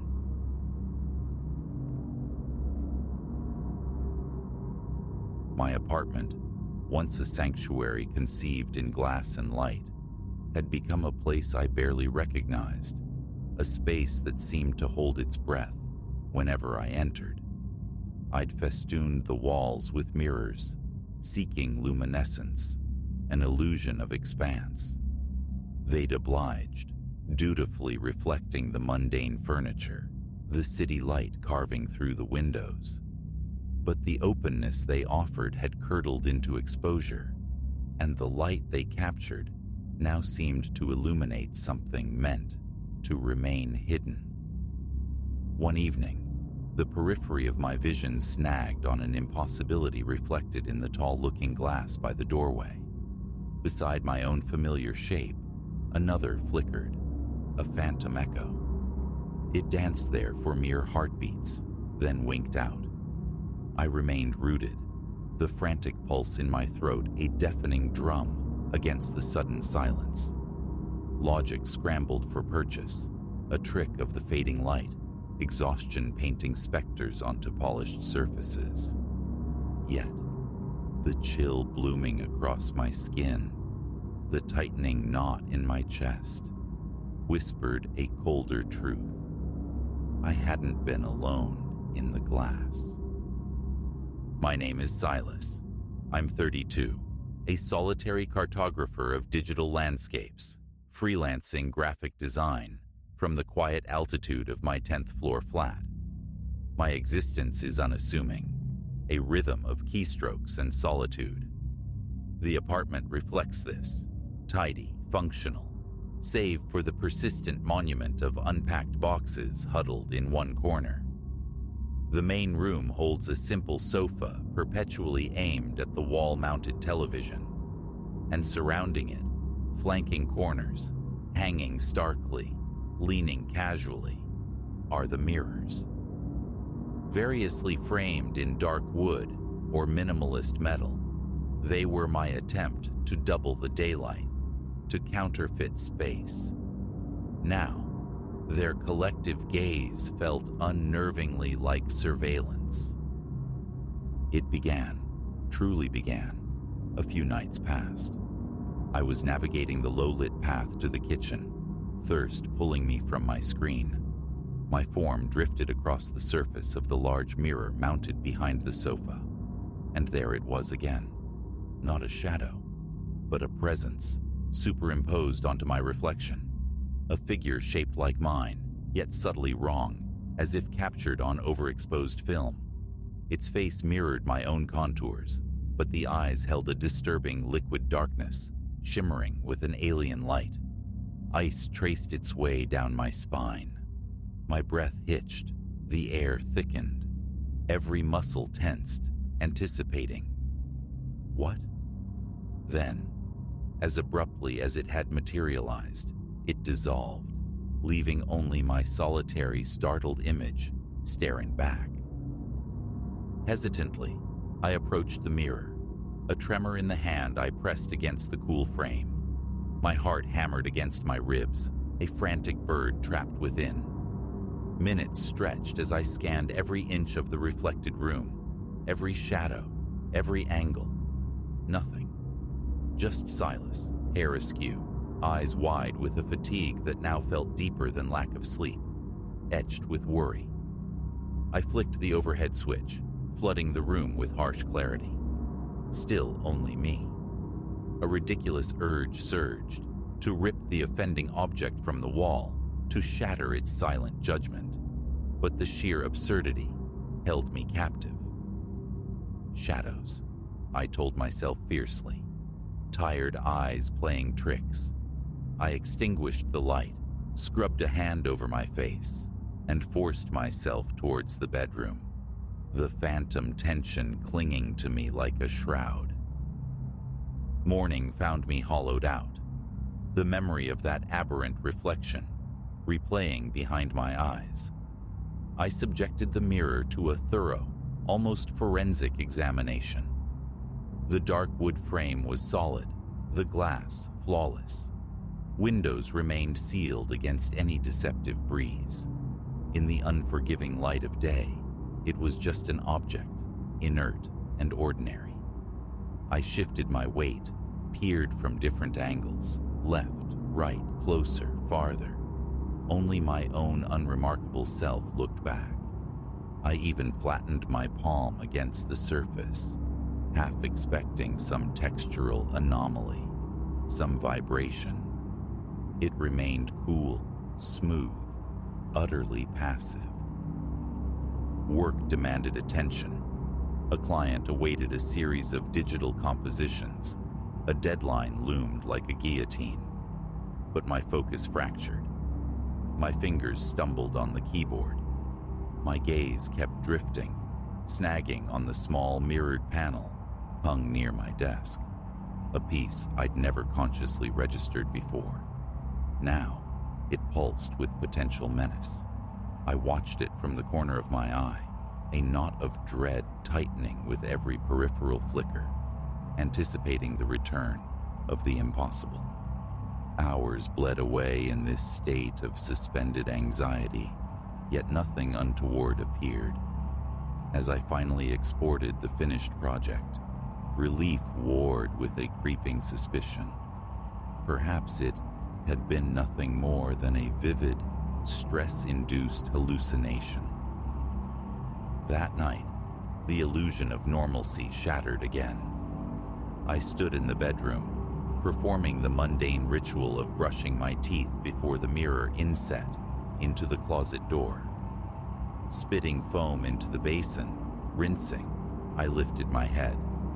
For an infinitesimal second, stark against the bland backdrop of my room, it stood directly behind my left shoulder. Fainter this time, more translucent, but the eyes retained that signature, unsettling luminescence. My mouth went instantly dry. The toothbrush clattered against the ceramic. I spun around, a strangled gasp escaping me. Empty space, the scent of mint and fear. Slowly, deliberately, I turned back to the mirror, feeling the muscles along my spine clench into knots. My reflection was solitary once more, but my chest heaved, breath coming in ragged bursts. I stood frozen for a long minute, scarcely breathing, then experimentally flicked the light switch, on, off, on, scrutinizing the glass from every conceivable angle. Nothing. The reflection remained stubbornly, terrifyingly normal. In the ensuing days, the visitations escalated. The figure bled into the reflective surfaces of my life with increasing frequency. No longer confined to the periphery, it sometimes materialized dead center, a fleeting specter in the bathroom mirror as I washed my hands, a momentary distortion in the small glass by the entryway as I reached for my keys. It never lingered, yet each appearance felt more substantial, perhaps closer. The eyes were the anchor of my dread, recognizably mine in shape, yet possessed by that dark, internal flicker, reminiscent of nocturnal predators caught in a beam of light, but imbued with a chillingly focused hostility. A leaden weight settled in my gut with every sighting. My throat constricted, often wrenching a choked curse from me. Driven by a desperate, almost childish need for refuge, I began shrouding the larger mirrors, starting with the imposing one in the living room, draping them in old bedsheets. The act felt foolish, theatrical, yet the thought of catching another glimpse of that other reflection was unbearable. A friend, distant across the city, called, his voice a lifeline I couldn't grasp. I heard myself deflecting his concern, murmuring vague excuses about workload and fatigue. The truth lodged in my throat like a shard of glass. How could I articulate this? There's someone else in my mirrors, someone who looks like me but isn't. He offered to visit, a gesture of kindness I recoiled from, unwilling to subject anyone else to this encroaching madness, unable to bridge the chasm between my reality and his. My strategy shifted to avoidance. I navigated my apartment with averted eyes, hurrying past reflective surfaces, keeping rooms illuminated with a nervous intensity. Sleep became a fraught territory. I took to leaving a small lamp burning, a fragile bulwark against the dark. But the entity adapted. A flicker of movement in the closet door mirror as I lay rigid in bed. A fleeting glimpse of its form, swimming in the dark screen of the powered-off television. Each instance sent jolts of adrenaline through me, slicking my skin with cold sweat. The rational part of my brain screamed denial, but my body knew better. Tensing, bracing, my stomach churning with icy dread. One night, insomnia winning, I sought refuge on the couch, attempting to lose myself in the flickering inanity of some late-night show. The large mirror behind me remained shrouded, but a slender-looking glass hung opposite, near the TV stand. Around 2 in the morning, a subtle shift in that distant reflection snagged my attention. I fought it initially, anchoring myself to the show's dialogue, but an undeniable prickling crawled across my nape, the psychic weight of being observed. I muted the volume, the silence amplifying my heartbeat. Slowly, I turned my head. It was there, staring directly at me. The face was an uncanny echo of my own, my jawline, my nose, the way my hair fell. But the eyes were abyssal pools, narrowed with unnerving intensity. My own reflection in the glass was angled away, watching the darkened TV screen. This figure, however, faced me squarely, violating the laws of optics. The remote slipped from my numb fingers, clattering onto the hardwood floor. I saw my own chest heaving, my hands trembling uncontrollably. The figure remained still for a moment, its gaze unwavering. Then, horrifyingly, it stepped forward, within the reflection, drawing closer to the surface of the glass, even as I remained frozen on the couch.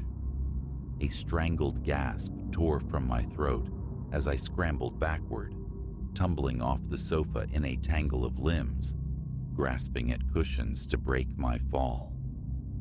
When I dared to look again, the mirror showed only my panicked form sprawled on the floor, breath sawing in my chest, eyes wide with terror. Sweat traced cold paths down my temples. Sleep was impossible after that. I retreated to a corner of the living room, bathing the space in the glare of every available lamp, my eyes scanning the walls, the floor, the shrouded mirror, trying to regulate the frantic rhythm of my breathing. Thoughts of escape surfaced, a sterile hotel room, the hesitant call to a friend, but a paralyzing shame anchored me. The sheer, unutterable strangeness of it all sealed my lips. Mirrors reflect, they don't invent. It couldn't be real. And yet, dawn eventually broke, finding me slumped on the couch where I'd finally succumbed to a fitful doze. My back screamed in protest, my neck a knot of tension. I pushed myself upright, stretching stiff limbs. The sheet still veiled the large mirror, but the smaller one stood exposed, glinting in the morning light. I moved through the motions of the day, but lived on a razor's edge. Every passage by a mirror was a flinch, a tensing of shoulders that had become perpetually knotted. Swallowing felt difficult.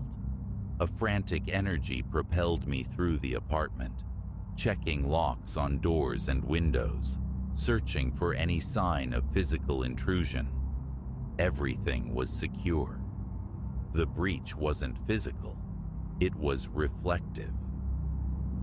Later that afternoon, seeking relief from the anxious sweat filming my skin, I went to the bathroom.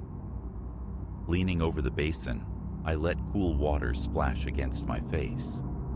Straightening, I met my own eyes in the cabinet mirror, and my blood turned to ice water.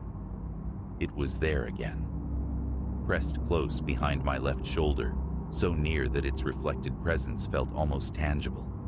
Its dark eyes locked onto mine, its mouth a thin, grim line. I stood paralyzed for several heartbeats, my arms trembling violently. Then, within the confines of the glass, the figure's arm began to lift. Simultaneously, a feather-light brush, cold and distinct, ghosted across my actual shoulder. A raw yelp escaped me. I spun, stumbling backward, hip colliding painfully with the edge of the sink. The bathroom was empty. My breath came in ragged, painful gasps, my heart pounding with dizzying force. Fumbling, I shut off the faucet and slammed the bathroom door shut behind me, leaning against it as if barring a physical intruder. Enough.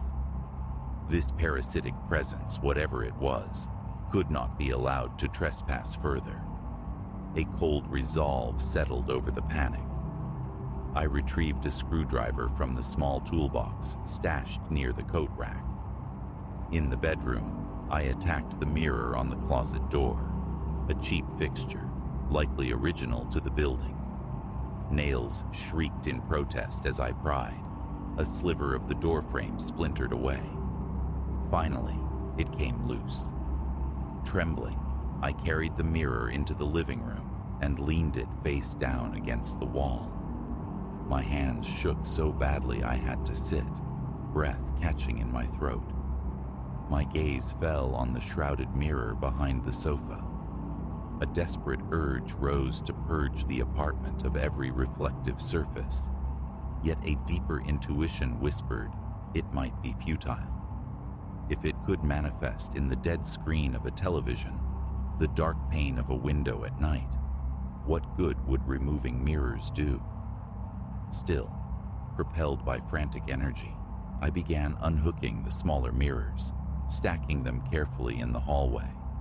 My muscles burned with tension. My mouth felt like sandpaper.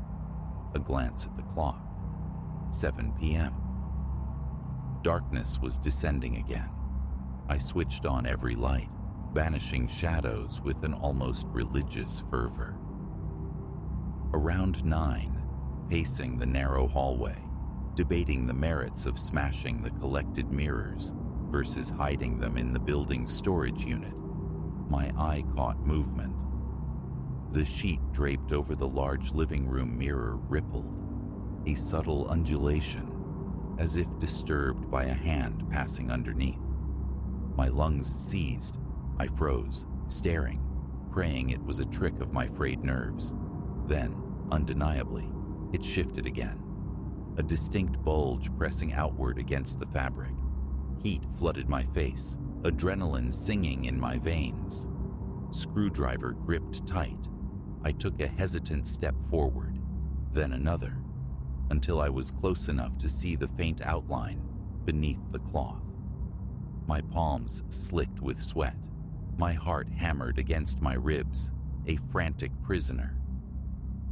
With a sudden violent tug, I ripped the sheet down. For a fraction of a second, the mirror showed only me. Pale, breathing hard, screwdriver held like a weapon, eyes wide with a mixture of terror and resolve. Then, coalescing in the space directly behind my reflection, the figure materialized. Closer than it had ever been. Close enough that we were almost shoulder to shoulder in the glass. My gaze locked with its dark, shimmering counterpart. The figure's lips were slightly parted, as if on the verge of speech, but silence reigned. A strange tingling sensation crawled over my skin. I exhaled sharply through clenched teeth, my own mind screaming wordless commands. Act now. Raising the screwdriver high, I brought it down with all my strength against the surface of the mirror. A deafening crack echoed through the apartment. The glass exploded outward from the point of impact in a spiderweb of fractures. Shards rained down, skittering across the floor. My reflection shattered into 100 distorted fragments, the figure behind it warping, breaking apart. I stumbled backward, tripping over my own feet, catching myself against the wall. Panting, I stared at the ruined mirror, the jagged edges reflecting fractured pieces of the room, of me. My pulse raged, a wild storm in my ears. I felt profoundly unsteady, scanning the remaining mirrors, the windows, the blank TV screen, bracing for its reappearance. But for several long, echoing minutes, nothing moved. The only sound in the apartment was the ragged cadence of my own breathing. Eventually, retrieving a broom and dustpan, I began the methodical task of sweeping up the glittering debris. With each stroke, I cast furtive glances at the other mirrors, but the second figure remained absent. Finished, I leaned the fractured mirror against the wall. its broken face turned away. Exhaustion washed over me, profound and bone-deep, yet laced with an undiminished tension, the wired aftermath of a desperate sprint. Hours have passed since the shattering. I remain here, in the living room, an unwilling sentinel surrounded by stacked mirrors and the lingering ghost of broken glass. My hands refuse to still. My temples throb in time with my frantic heartbeat. Did I banish it? Or did I merely break its current vessel, forcing it to seek another surface, another reflection? I cannot shake the feeling of its eyes upon me, a phantom pressure on my shoulders, an itch beneath my skin.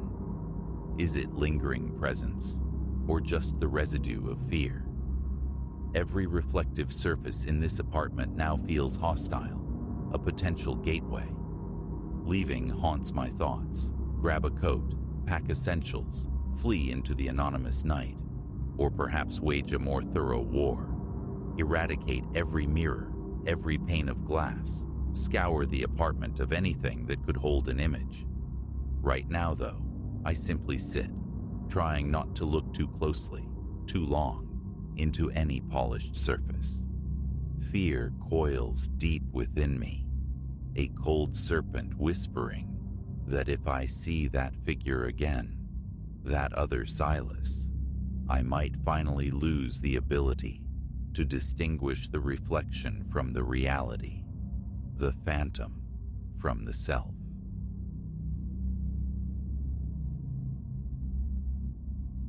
That oyster shell bakelite relic, the rotary phone I'd unearthed years ago from the dusty depths of a flea market, was meant solely as sculpture, a conversation piece. Its plastic casing bore a fine fissure near the coiled umbilical cord, a delicate spider web against the aged beige, and the dial itself, a clockwork heart, protested with sticky reluctance against impatient fingers. I'd granted it space on a slight mahogany table in the living room, a silent monument to bygone communication, tethered to nothing, devoid of service, a mere aesthetic echo. But roughly a month passed, the silence fractured. In the dead stillness of night, the phone rang. A sound so improbable, so utterly wrong, that initially I dismissed it as a phantom of my own half-slumbering mind, a submerged, ossified ringing that churned the pit of my stomach. My digital clock bled red numerals, nearing 2 a.m. I levered myself up in bed, straining my ears against the profound quiet. The sound ceased. A dream, I convinced myself, burrowing back under the covers. Yet the following night, it returned, closer now to the witching hour of 3. The ring wasn't the sharp summons of a modern device. It possessed a peculiar, waterlogged quality, as if penetrating thick, sodden walls or bubbling up from some abyssal depth. A cartographer's dread mapped my skin in gooseflesh. Heart knocking against my ribs like a trapped bird, I swung my legs out of bed and padded into the living room. There it sat, impassive on its table, the handset nestled snugly in its cradle, the bakelite body dull under the weak sodium glow filtering through the window from the street lamp below. Lifting the receiver felt like disturbing an artifact. Silence greeted me, thick and heavy, before yielding to a faint, granular static, less a noise, more the texture of quiet, a low vibrational hum. My grip tightened on the cool plastic. I waited, breath held captive in my chest. No voice materialized. My mouth was arid as desert sand. Replacing the receiver with a tremor, I flooded the apartment with electric light, chasing shadows back into their corners. Perhaps residual wiring, I reasoned desperately, some phantom limb of the building's old nervous system. stray frequencies snagged from the ether. Days later, however, the phone established its grim schedule, ringing with unnerving precision each night. 2:47 a.m. My attempts to ignore it proved futile. The muted summons persisted, 4 or 5 cycles, then silence. My nerves frayed, scraped raw. I began preempting the call, waken minutes before, stealing into the living room to stand sentinel in the gloom, staring at the inert object, the frantic pulse in my ears drowning out the apartment's quiet creaks. Then, inevitably, the ring. I jumped every single time. My hand, when it reached for the receiver, was a study in tremors. Each time, only the sibilant rush of static answered, occasionally punctuated by faint, dry clicks or a rasping susurrus that might, terrifyingly, have been breath. Impossible to be certain. After a week besieged by this ritual, I attempted an exorcism. I carried the phone down to the building's subterranean storage room, a place smelling of damp concrete and forgotten things. I secreted it in a Stygian corner behind a barricade of cardboard boxes, ascending the stairs with a profound sense of liberation. That night, sleep came easily, but the reprieve was short-lived. 2 nights later, the submerged ringing echoed once more. Heart seizing, I stumbled from bed, navigated the familiar path to the living room, and froze. It was back, enthroned on its mahogany stand. More unsettling still, it was now connected, a dark cord snaking from its base to a wall socket I swore hadn't existed before, vanishing like a burrowing root behind the baseboard. How? The question hammered silently. I knew. I had carried it downstairs. My hands shook violently as I reached down, yanking the plug from the wall. I lifted the phone.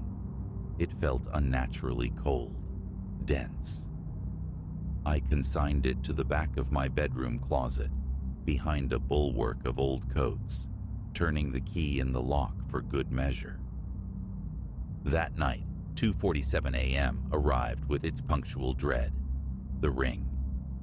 Steeling myself, I entered the living room.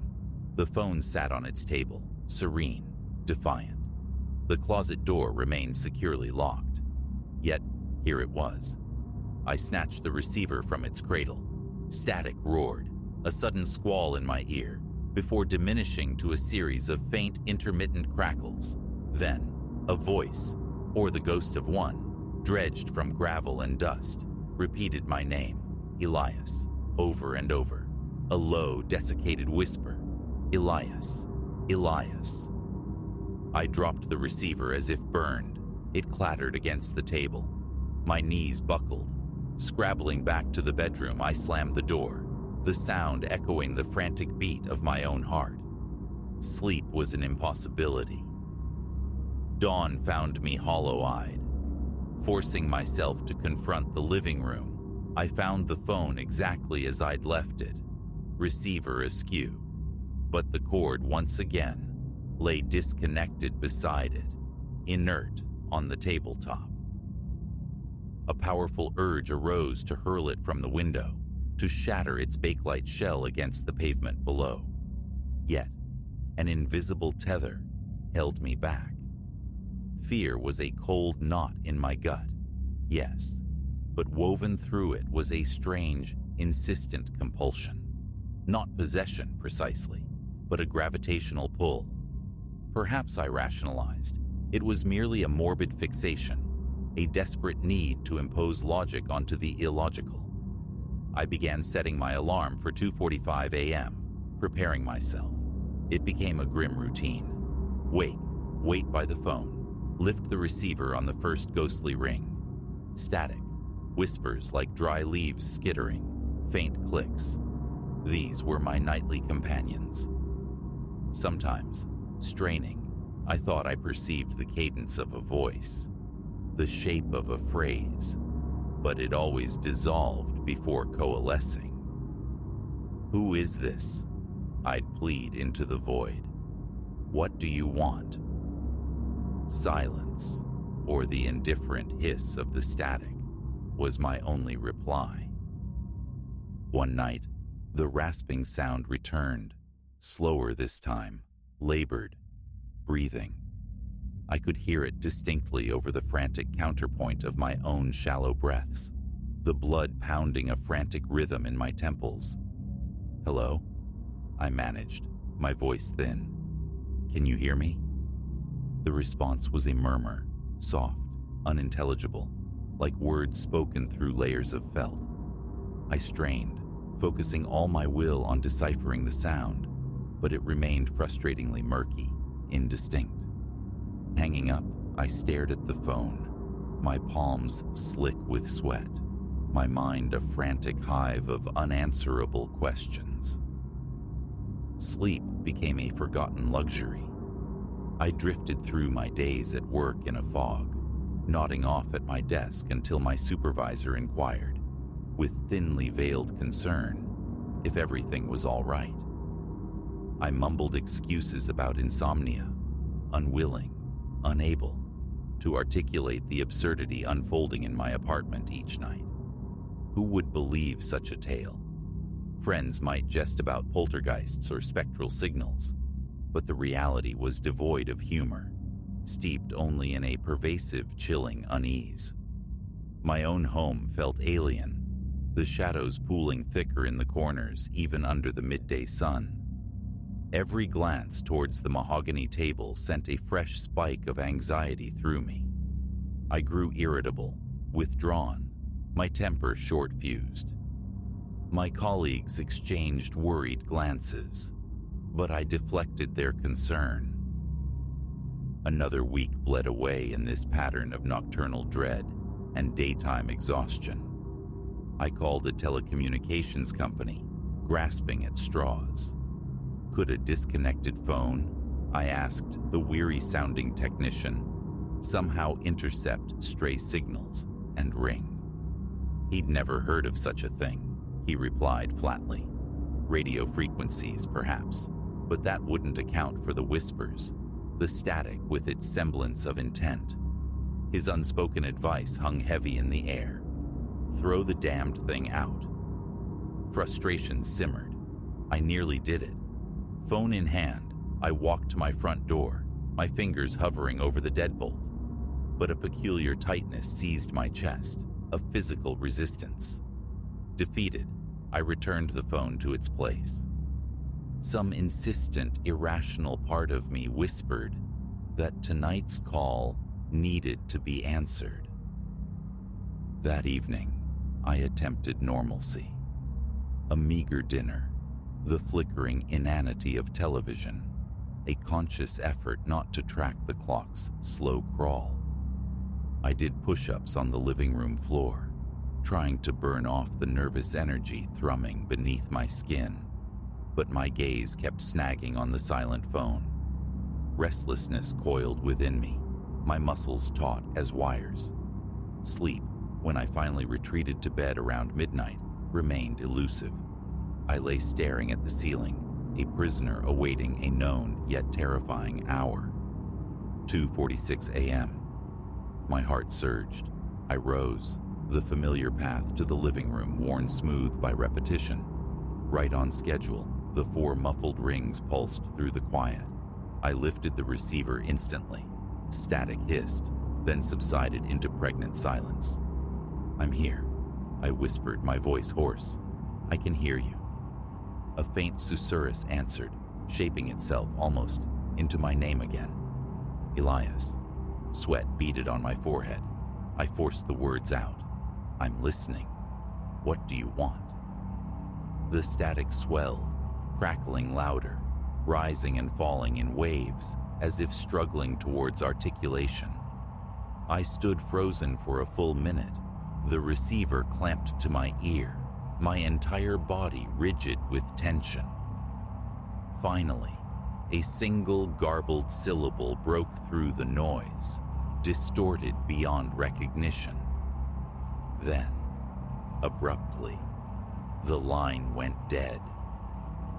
I remained awake until dawn, watching the phone as if it might reveal its secrets in the growing light. The next day, consumed by a new theory, I systematically unplugged every electronic device in my apartment: television, stereo, lamps, even the microwave. If it was interference, I would eliminate the source. I scoured the walls for hidden jacks, overlooked wires. Nothing. Night fell. The ritual resumed. 2:47 a.m. The ring. I snatched the receiver, holding my breath. The static felt harsher tonight, almost corrosive against my ear. A low, indistinct mumbling followed. "I can't hear you," I pleaded, my voice trembling. "Speak clearer." For a fleeting, heart-stopping second, the static receded, and my name emerged, not whispered but chanted, slow and deliberate. "Elias, Elias, Elias." My chest constricted. My hands began to shake uncontrollably. I wanted to hurl the receiver across the room, to smash the phone into pieces. Instead, I forced myself to hang up, panting, staring at the impassive object. Confusion warred with terror. I was petrified, yet inextricably drawn towards the abyss it represented. What did it mean? I moved my bedding to the living room couch, unwilling to miss a single nuance. A small notebook lay open on the coffee table, ready to capture any fragment of coherence. But most nights yielded only the familiar tapestry of static and whispers. Sometimes, a dry, rasping laugh echoed faintly down the line. Sometimes, a cough. Sometimes, syllables that brushed against my name before dissolving back into noise. I scribbled random letters, R, N, S, fragments of a language I couldn't comprehend.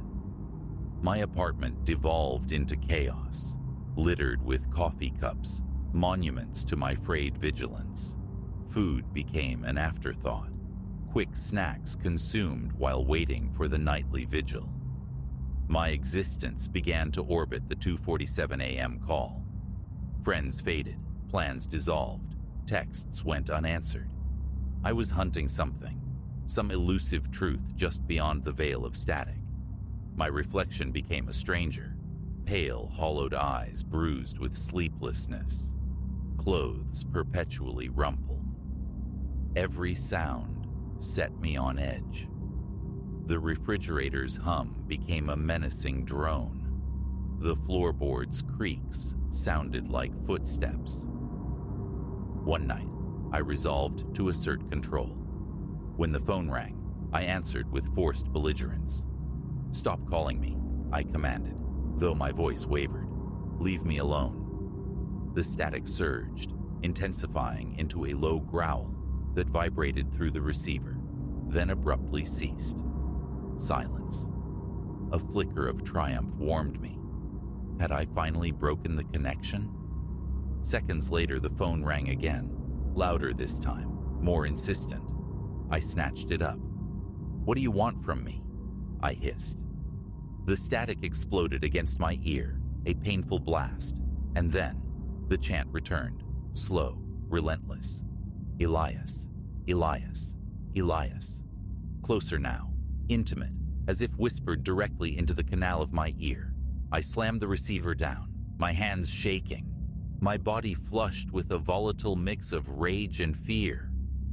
I couldn't bear it, and yet I couldn't walk away.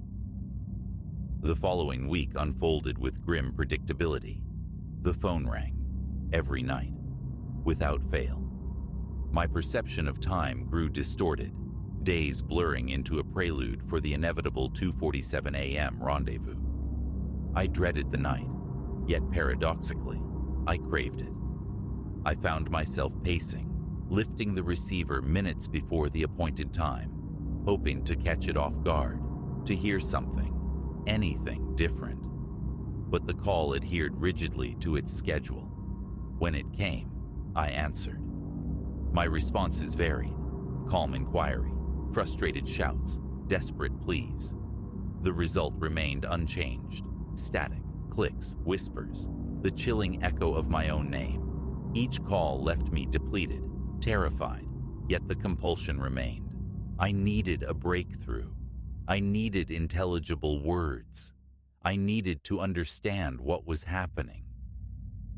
I tried capturing proof, setting my smartphone beside the rotary phone, activating its voice recorder during the call. Listening back the next day yielded nothing but the ambient silence of my apartment and the faint hiss of the recording itself. No ring, no static, no whispers, no name. It was as if the calls existed only for me in that specific moment, further deepening my isolation. There was no evidence, no corroboration. I was alone in this nightly theater of the absurd. Then, a few nights ago, a shift, the ring, the answer. The static resolved into a low, resonant hum that pulsed against my eardrum. A long, slow exhale sighed down the line. I'm here, I breathed, my voice unsteady but present. I'm listening. The hum intensified. A soft shuffling sound followed, like fabric shifting on a chair. My scalp tightened. I waited, braced for a voice. Instead, the air in the room plummeted, growing suddenly, unnaturally frigid. My breath hitched. The living room felt like a crypt. I clutched the receiver, knuckles white. A faint metallic scraping sound whispered through the line, like fingernails dragged across tin. My heart hammered against my ribs. I opened my mouth, but no sound emerged. The line went dead. I stood there shivering, the receiver still slick with sweat in my hand. That was the catalyst. One final attempt at disposal. I entombed the phone in layers of thick plastic garbage bags, sealing each layer with swathes of duct tape until it resembled a grotesque parcel. I drove miles out of the city, navigating grids of silent industrial lots, until I found a suitably desolate spot, a large, rusted dumpster behind a derelict warehouse. I heaved the taped bundle inside, the thud echoing in the pre-dawn stillness. It felt like disposing of hazardous waste, a cursed object. The drive home was fraught, my hands trembling on the steering wheel. That night, I collapsed into bed early, praying for undisturbed sleep. At 2:47 a.m., the muffled ring pierced the darkness. I shot upright, chest painfully tight. Racing to the living room, my blood ran cold. It was there, on the table, stripped bare of all plastic and tape. The handset lay beside the cradle, askew, as if recently used. The cord snaked into the wall. A wave of nauseating dread washed over me. My head throbbed. I lifted the receiver. Static screamed. "I can't take this anymore," I gasped, my voice cracking, mouth parched. The static softened to a hiss. "Elias, Elias, Elias." I hung up, stood frozen for a beat, then fumbled for my cell phone, unsure who I intended to call. The police? A friend? What could I possibly say? Defeated, I lowered the phone, my gaze fixed on the bakelite horror on the table. So here I remain, trapped in this cycle, waiting for 2:47 a.m., knowing it will come every single night. I feel perched on the precipice of some terrible revelation, yet simultaneously adrift, losing my moorings. My heart accelerates merely thinking about the next call. The apartment shrinks around me, the walls pressing closer. I avoid the living room after sunset, yet when the time approaches, an irresistible force draws me in. I creep towards the table, pulse hammering, and wait for the ring. It always comes. I always answer. There seems to be no escape, no explanation. And nightly, the static seems to sharpen, the whispers gaining texture, becoming bolder. Sometimes, long after I've hung up, I fancy I hear my name echoing in the chambers of my own ears. What happens if I stop answering? What happens if I continue? I don't know. But the compulsion overrides the fear. I lift the receiver every single time, feeling that knot of tension coil ever tighter inside me. Something requires my audience, and a desperate, terrified part of me needs to know why.